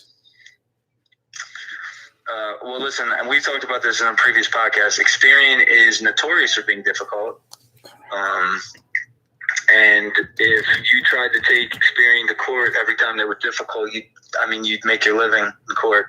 And that plays right into their hand, because I think last year they made, I think their net income was $1 billion last year. So, whoa. What's that? I said, whoa, that's a lot of money. It's somewhere around there. I mean, they make a lot of money, right? They make a ton of money. But getting back to his question, I just wouldn't see the point of it, right? I wouldn't see the point. I don't see in this kind of a situation because it's going to take you 4 months to get to court. And in those 4 months, once you file the case and they get a response and you actually go have your day in court, I mean, in those 4 months, you could have got the account removed 4 times, right? So, and chances are you may or may not get something that's favorable to you, and you may or may not have to pay them damages as a result of taking them to court. So, I mean, I don't really see the point of wanting to do it. Now, as far as them being difficult, again, that is a foregone conclusion, and that's just something, unfortunately, that's part of the game of dealing with Experian. That's just part of the game. They're the most difficult. They've always been like that. Over the almost 10 years I've been doing this, and I don't expect it to change. So it's just, I would say, if you're not intending on taking the court, just dig in, because it's just something you're going to have to deal with when dealing with them. They're just difficult. They know they fight you on removing incorrect personal information. Meaning, let's just say your name is Joe Smith, and if your name's listed on the report as Joe Spliff, right? Like a letter off, and you call them and say, listen, this extra name on my report is causing me issues. I don't want it. Now, let me go back and explain. Okay. The only reason that name would be on the report is not because you submitted it that way. It's because that's how a creditor submitted it. Okay? So they'll be like, well, we're not going to remove that because we have a reason. A creditor told us that's what your name is. You're like, look, man, I'll send you my ID. My name is not Joe Spliff. Well, you could send it in and we'll look at it, but we're not guaranteed. Now, if you call Equifax, call TransUnion, they'll do it on the phone.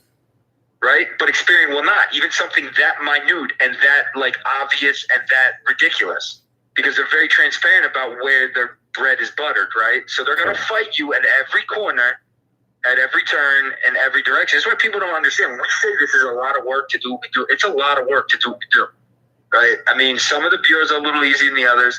Some require a lot of work and experience. One of them, they have to be handled in a certain way, and that certain way works within the confines and the games that they play and their level of difficulty they try to assume in an effort to try and thwart you or, basically distract you or from wanting to do any future disputes, right? Discourage you from wanting to do any future disputes. So unfortunately, it's just a part of the business. So Jay, we've talked about just the overall, the why people get into a situation where repossession goes in. Have we gotten into how it actually affects your credit score? I don't know if we were going to go into that. Then we had to answer these questions. Yeah, I mean, it's obviously specific. I mean, as far as the specific amount, that's almost impossible because it's relative to the whole report, right? But as far as your ability to borrow from it, right? Obviously, it's going to tank. And you go late on anything, it's going to tank your score, right? Correct. If you have an otherwise stellar credit report and then you tank on one payment on any account, it's going to drop you significantly. If you keep missing that payment over 30, 60, 90, it's going to continue to pronounce that loss, and you're going to hit a resting point after you hit a certain amount of time that it's going to do its max pain, right? Its max amount of pain against the report, and it's going to sit there. Obviously, that's going to impede your ability to go out and get any new car loans because it's fresh and it's active. I'm not saying that you wouldn't be able to get one, though, just for the record, especially if everything else in your report is clean. There probably are lenders now that will still do it just because it's the low-hanging fruit. But as far as the score is concerned, it's going to torch you. I mean, there's nothing you can do about it in that case other than get it removed. Just because of the effect it's going to have on you as it pertains to all other areas of credit, right? You might be able to get yourself another car loan at a 15, 16% interest rate if you really get one. It's possible, I think, in this lending environment. But you're not going to get any credit cards. You're not going to get any mortgages, especially if it's a $15,000 or $20,000 deficiency on it because of the fact that, with FHA, there's only a $2,500 collection threshold. You can't have any collections in conventional loans, or basically none in jumbo or unconventional. So, I mean, you're kind of boxing yourself in from an options perspective if that happens. And this goes to the people who always ask, what should I get first? Should I get a mortgage or should I get a car note? Yeah, we talked about that before. But the car note, obviously that impacts your debt to income and it takes away from your buying power. Just to give an example, current interest rate right now, the 30-year on an FHA loan is around 3.75, right? So if you're going to get a $700 auto loan, right, that essentially impacts you. That without that on your report, assuming you didn't have it before and you just added it, that's an additional 3.75 of $200,000 of buying ability in a house to not have that $700 payment. Now let me repeat because I put it together a little confusing. Okay. If you don't have an auto payment at all, okay, and you go and you get approved for a house, you're going to be able to borrow $200,000 more than if you went and opened a car loan for $700 first. Does that make sense? Did you guys hear that? How much more you're going to qualify for that? Because so the lady, the future customer that we're going to have, who was paying $750 for a Toyota Sienna, she could have gotten a $200,000 more of a mortgage. Or how about I do one better? How about just she could get a $200,000 mortgage for the same payment as a $30,000 car? Correct. Right? Yes. So she wouldn't even need to do anything else, right? I mean, assuming she can document her income, which is, who knows if she can because auto loans aren't indicative of that. But assuming everything else is the same and she can document her income, she could have literally spent the same $750. Who knows? She's probably spending more than that on rent. Could have went and bought a $200 for that apartment she's renting. Well, could have went and bought a $200,000 house at 3.75%, and the payment would be the same $750 she's paying on the car right now. Plus, she would have probably been saving on the rent for the house. Then the difference that she's saving in the place she's renting right now, she could have turned around and put towards the car payment, and she still would have been in a net cash position where she's probably saving money and earning equity. Right, so I mean, there's ways to do this stuff right, and then there's ways to do this stuff wrong. Wow. And again, I don't blame a lot of people because I understand, and we always touch on this and all these, is that financial and credit and debt education is not taught anywhere. But at the same time, I mean, that's part of the reason why we're doing these things, so that people can not shoot themselves in the foot, whether they can afford to use our service or not. Correct. You hear that, my people? And this is for the people who are still watching, who will be watching this video when we leave today, because these videos get a lot of views. Plus, I'm cutting these videos, sections of them, and posting them. So be on the lookout for those videos. But those I mean, she could still get helped. People still could get help. But John. No, listen, but that's the idea of the service, right? Is that you're not ever really, when it comes to credit, you're not ever really truly boxed in, right? I mean, theoretically, in your mind, you are, because you're saying to yourself, darn it, you know, like I'm in this position. They put themselves in that position, and this and the other thing. But when it comes to credit and debt, there's always a way out. You know, it depends what route you want to go. I mean, you could go to a credit repair company if they know what they're doing. You can then turn around like we do and position our clients the right way so that they go on, and when they do reestablish, they reestablish properly. Some people go and file BK, which we're not encouraging, but it's an option. There's options. You know, so you shouldn't ever really feel boxed in. But the problem is none of them are cheap options, right? Whether you go file BK or you try and settle all these accounts out, or you hire a credit repair company, whatever the case may be, you're still going to have to reestablish. You're still going to have to get yourself set up again. And depending on which path you choose, obviously there's a turnaround time in there there's a significant difference, right? And how quickly you're going to get reestablished in any one of those options. So to each his own and their own comfort level. But at the same time, you know, again, a lot of this stuff can be prevented at its base, right? It really can. It can be prevented. This is all preventable. And the example we gave early on in this about the woman getting the car and everything like that,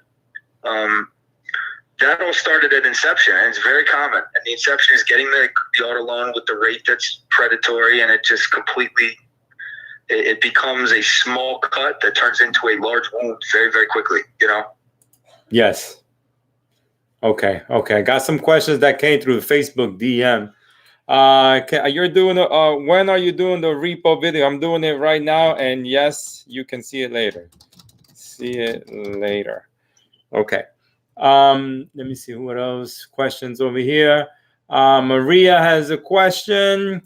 Hey, as a mortgage officer, I come across clients that sometimes can't qualify due to poor credit. Many times I run a credit simulator if I feel it's an easy, quick fix, and advise the best I can with the knowledge I have. But obviously, you're more of an expert. Would love to refer clients to you. How do you assist clients? What programs and pricings do you offer? Okay, cool. So just email me. Okay, Maria, just email me, gizzycredit@gizzycredit.com, and we will speak to you. Okay, so that's Maria.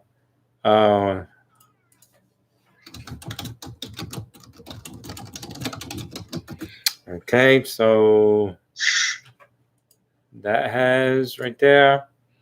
And let me see, Kenya, Bernardo. All right, cool.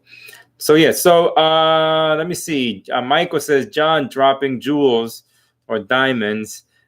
Just getting to have y'all already explain how to get repo off.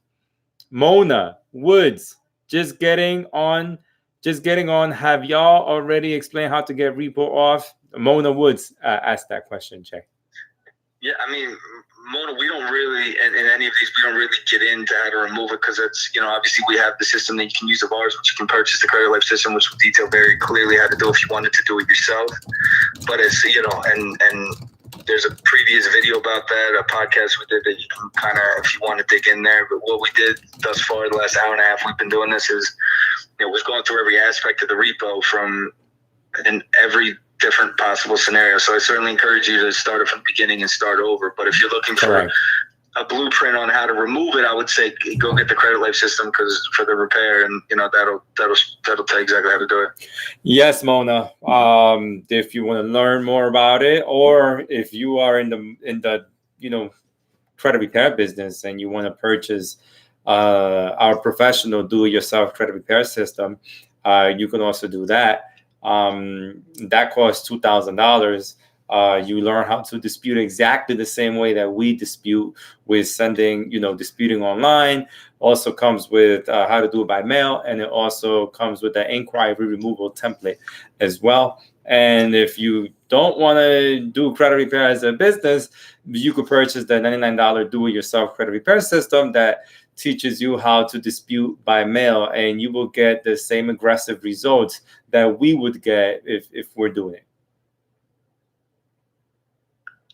Okay, so Travis Benjamin, once the car get repossessed, can you get it back? I think we answered. We already answered that, I think. Yeah, we already answered this like 20 minutes ago. I think it was him that asked it, though. You sure you're not looking at the same question twice? I think it's the same. No. Once the car gets Travis, let me see.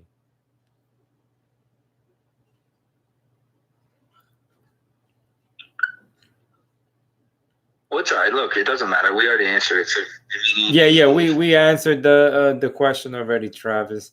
Let me see. Oh, yeah. Yeah, he asked it. Can I get the car once it's repossessed? Yeah, it depends how far along in the bank has gone. It depends the lender on the contract that they have. Obviously, that's contingent upon that, because if it's a lender that's got you on a short leash where you can only go 30 or 60 before they take the car back, chances are you're not going to have that opportunity. But if there's a little more of a longer leash, like a typical lender, you might be able to have that ability as possible. Correct. So in the event that you guys, still in the event you guys have a repossession on your credit report, yes, repossessions can be removed from your credit report. Yes, late payments. But here's the thing. If the car is repo, right, with the lender, and it shows up as a repossession, will it show up as a repossession with the original lender on the credit report, John, or will it show up as from a collection company at repossession? No, so what will happen is the original creditor will show as the repossession, and the creditor will just show as a collection, because it's not collateralized at that point. They're just selling the deficiency, which is essentially an outstanding debt, which isn't collateralized anymore. So those are two accounts right now on the credit report. Say that again? Those would be two negative accounts on the credit report. For sure, without a doubt. If it gets resold, yeah, without a doubt, for sure. And that's standard, though, right? I mean, when you charge off an account, 90% of the time they're reselling it.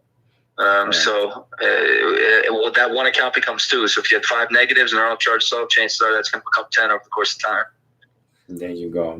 Yeah. So repossessions, late payments from a leased vehicle can be removed. Late payments from a car that you finance can be removed.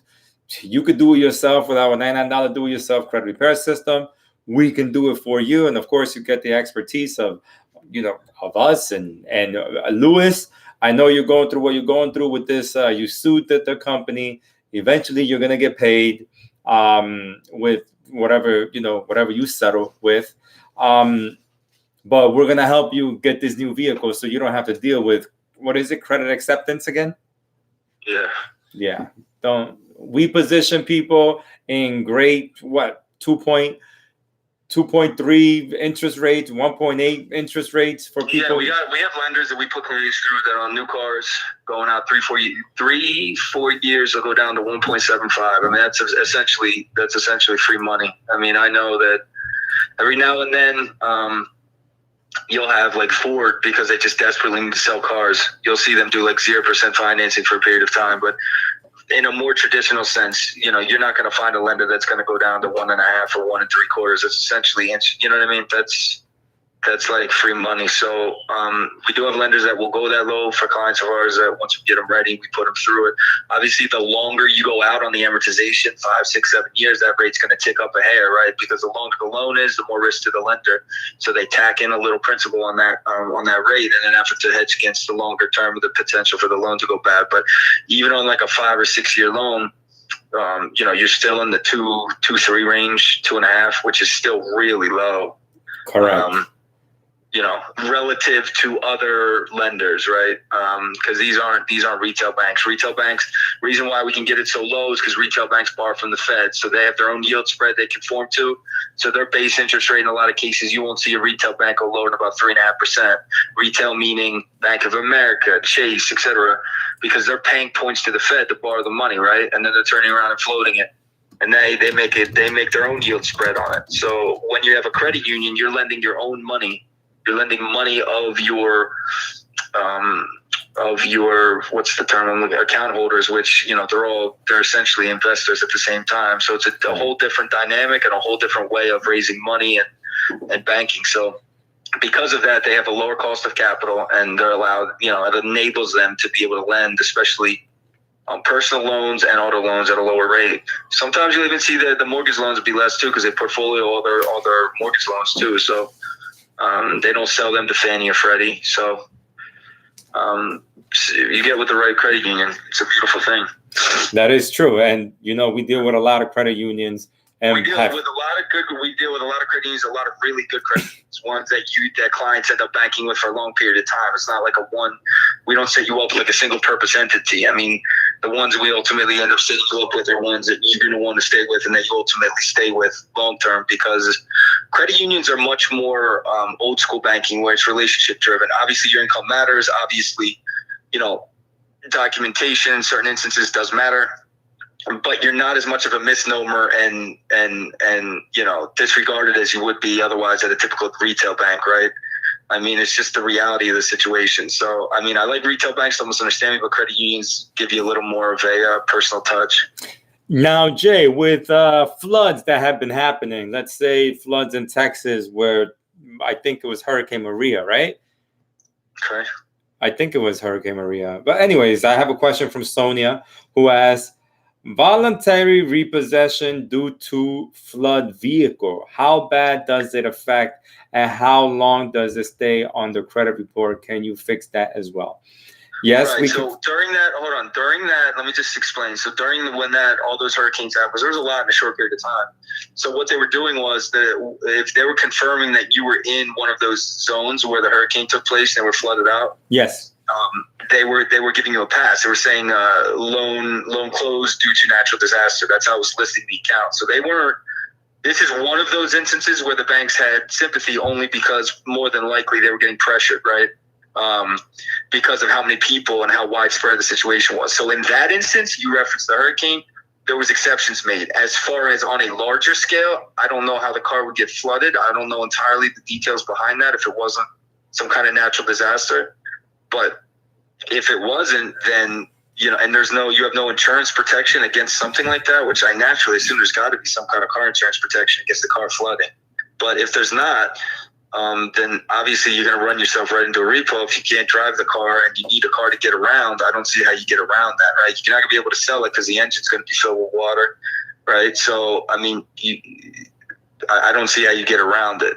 So, I'd love to be able to learn more about the story so that I could give a little more detail, but just broadly, if it's from a hurricane, you get an out.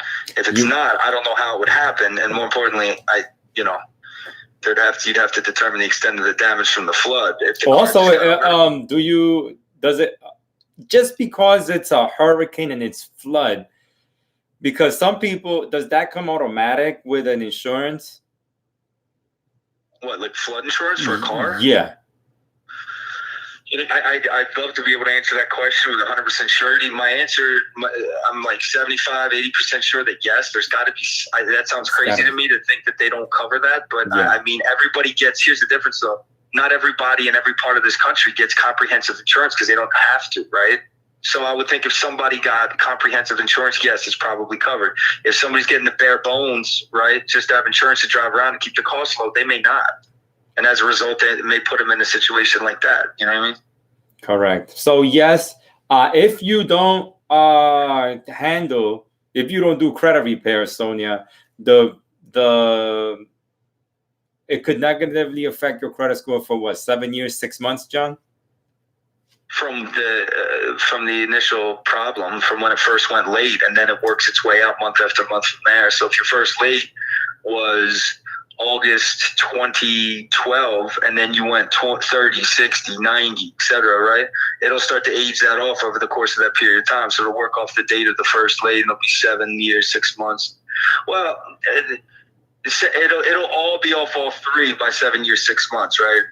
From all three bureaus. That'll be the time you'll see it come off slowly after that. But yeah, roughly about that time. Yeah, that's a voluntary repossession due to a flood vehicle. Yeah, that's you went through a flood, because I know people on my Facebook who do credit repair, and they were in Texas when they got flooded, and she was saying like 3 weeks later she got the check. That's because they knew that where she was at. Probably someone went around that area and saw the car, or no, Jay. It's probably they saw it as a flood zone. It's much bigger than that. The stuff that went on in Texas was enormous, right? I mean, that's not a spotty situation. That was hundreds of thousands of people were impacted. You know what I mean? Millions, probably. So I mean, you're talking about. An adjustment needed to be made, and it was, and they did the right thing, right, in that capacity. But I'm sure they were pressured. That's my guess, and they did what they had to do. And as a result, all the ones I saw that were, I mean, I saw ones where every time there's been like a documented hurricane, I've seen you good, bad, or indifferent, not even to the extent of what went on in Texas. I've seen them get exceptions where it says natural disaster, and they get an exception on the account. So typically speaking, a hurricane seems like it warrants a pass as it comes to some of these auto loans. But again, if that's not the case, and the insurance isn't covering it, then you're going to have some problems. Okay. So Breon says credit unions, as a member, you are a shareholder. Credit unions are non-profit. Banks are for profit. Okay, cool. Exactly. Okay, so I have Andrew, who asked a question on Facebook. He says, I know someone that has car, and they want to just give the car back, but they know the repo will hurt their credit. They went to try to trade the car in or even have it rolled off, but the car lots laughed at them because the car is valued at only $500. They owe like $7,000 for the balance on Car Hop. Is there any help for them to get out of it? I mean, there's Car Hop. I don't know. Have you heard of that? Car Hop.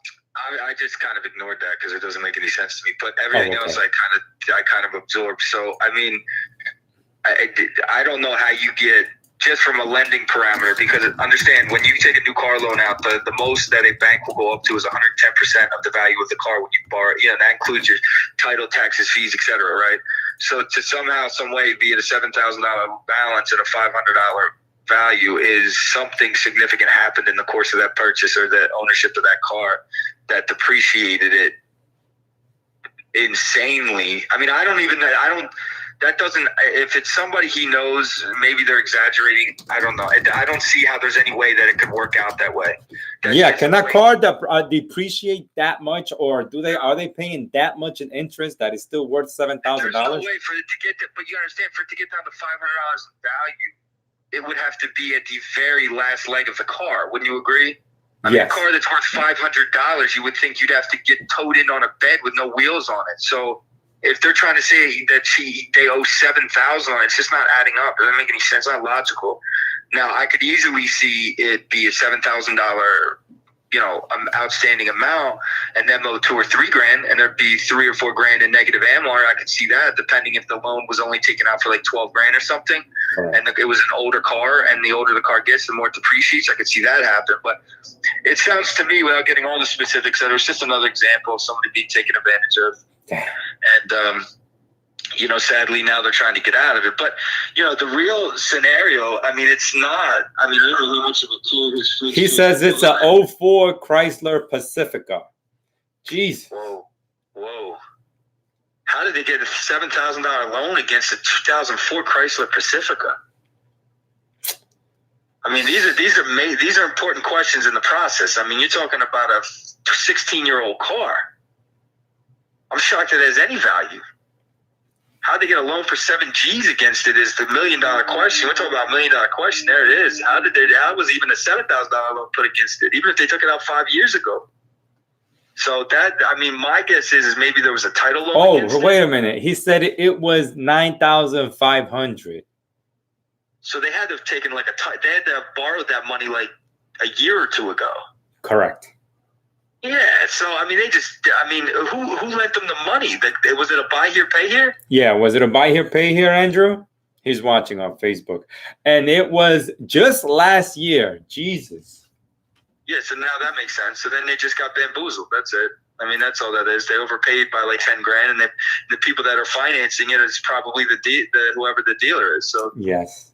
They don't care about the value that they took you on. They got $7,000 on it. And they're gonna, car hop. It says car hop. Andrew, what state you're in? I forget. You're in Ohio somewhere, right? Right, but either way, there's a 2004 Chrysler Pacifica. I mean that sounds like it's worth $500. I mean, a 16-year-old car. I don't care if it's got 5,000 miles on it. Just from sheer depreciation alone. I mean, there's no way. So Minnesota. He's in Minnesota. Whoa. It's fine. That part of it's irrelevant though, relative to just the numbers, right? It's just inflation. So I know that a normal bank would not have done that. It has to be like, either they're financing it in-house or some sort of a private lender. There's no other way around it. So there's no way it's a normal bank that's doing that, because there's no way it would have conformed to that 110% of the value of the car, because there's no way even a year and a half ago that car was worth $9,000. There's no way.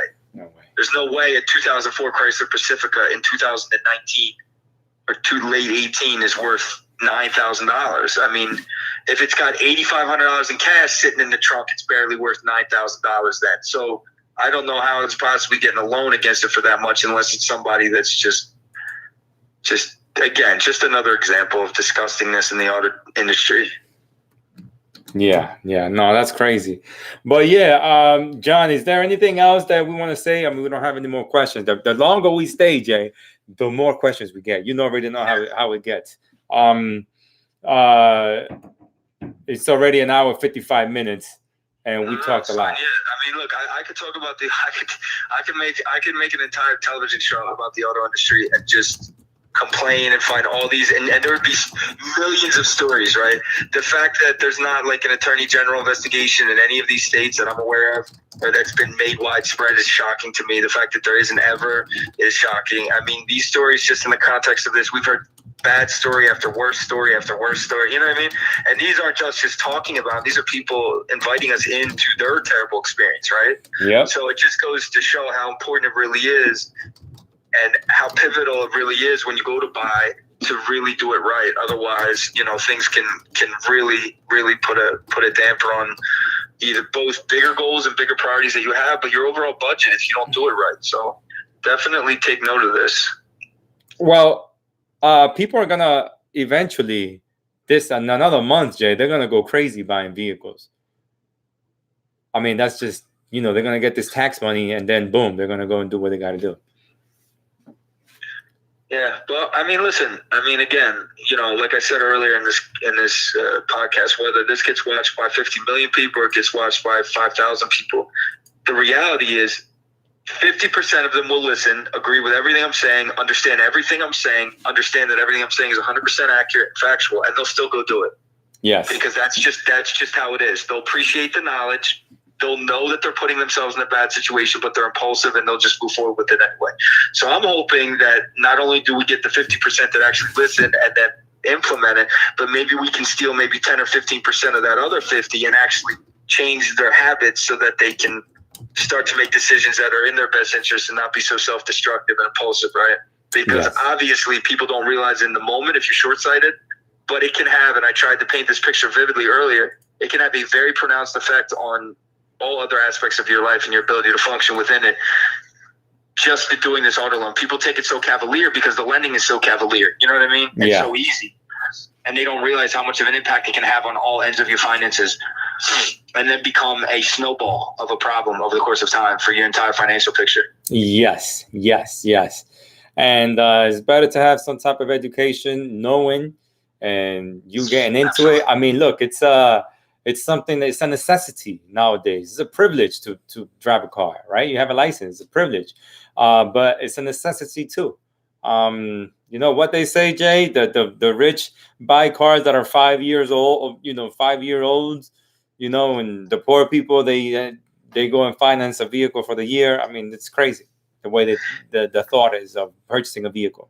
Yeah, and honestly, I got to tell you, without getting into this too far, I mean, the millennial generation is a totally different mentality, right? The whole generation is much more about cost savings, Yes. keep your costs low, a minimalist type of perspective, right? It's not this flashy, stunting kind of fronting kind of scenario, right? Or just kind of this shove it in your face scenario. They like having all the expendable capital to go experience things in life, which I think is a great, way of thinking.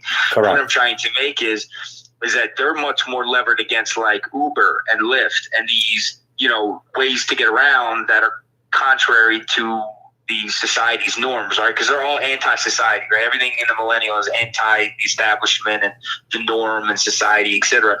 And you're going to see over the course of time that slowly that's going to be a much more, I mean, I know Uber's huge right now, so is Lyft, and that's going to continue to get more profound because they're think about it. If you can pay $80 a month to Uber and get yourself around everywhere rather than making a $500 payment, what are you going to do, right? Correct. I mean, it's very simple, and that's what you're seeing. They're living in cities, they're Ubering everywhere, they're saving all the car insurance money, all the the car payment money, all that stuff, and they're being wise about it. And I think as a society, hopefully everybody will start to think along the same lines. I don't know how they popped out and just naturally started thinking fiscally intelligently, but obviously part of the goal of this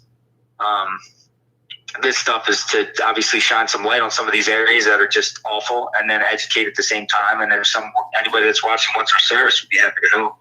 Correct, guys. My email, gizzycredit@gizzycredit.com. If you guys need any help with your credit repair, again, we position people to do whatever they want to do with their credit, and we will pre-qualify you as well.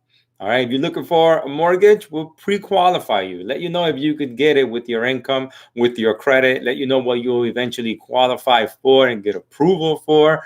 If you need lenders, we have countless of lenders that can help you out. Vehicle loans, countless of lenders that can help you out. If you're looking for, just knowledge in general of how credit works, definitely, email us. We're here 6 days a week. The only day we don't work is Sundays. We spend time with our families. But no, if you need any more information, email me or you text message me. See right here. It's been my number since 2008, 973-440-8661. Again, some of these questions could be a video on their own, so I'll cut it. So more of those coming soon. For those of you who still logged on, appreciate you very much. And the new people here on Facebook too. So John, we're still getting a lot of questions. These podcasts, I mean, we're doing pretty good with these podcasts, Jay. We're helping out a lot of people. Good. Well, that's good. Do you want to do one more question before we go? I'm sorry, what you say?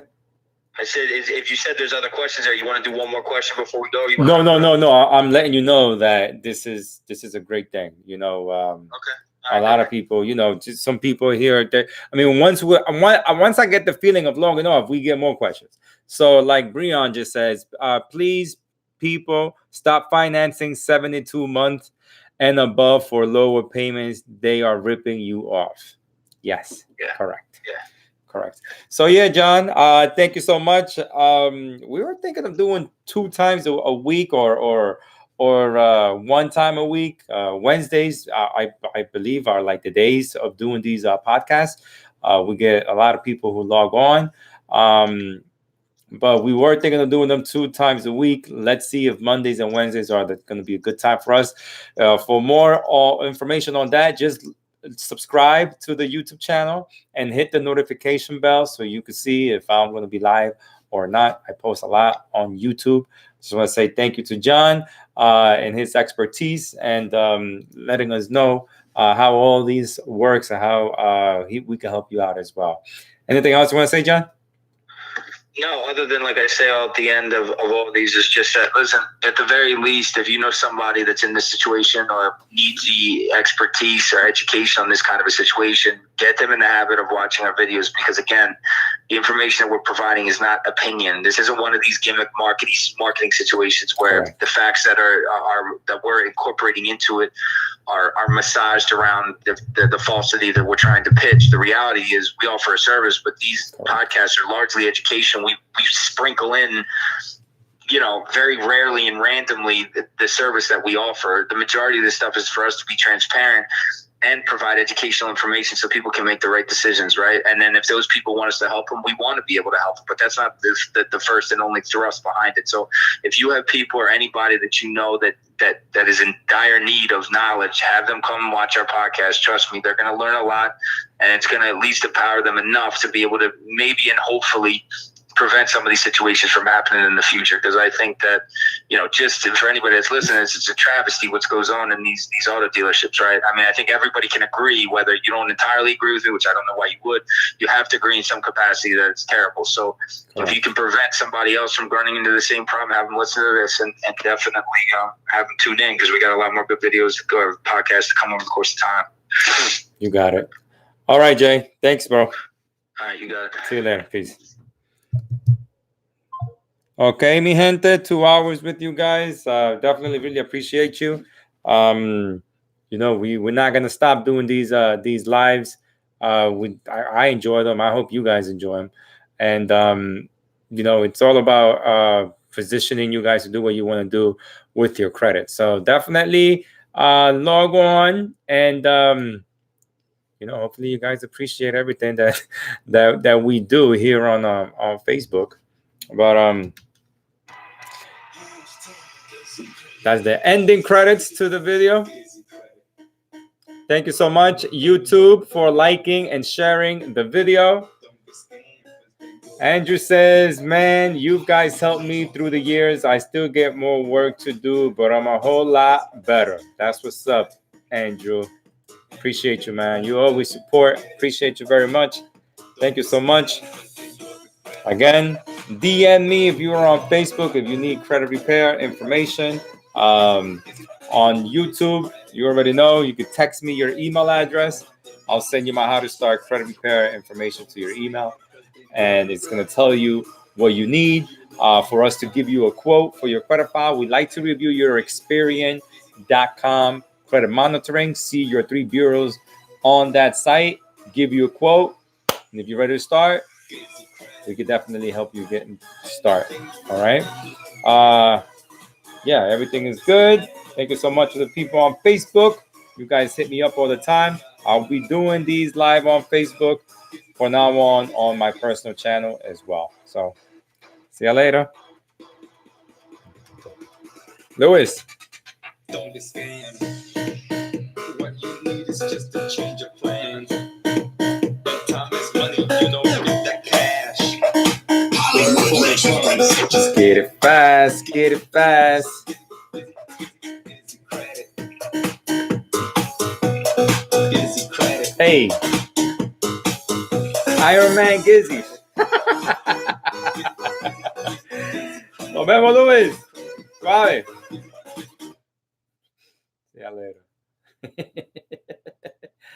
Call me.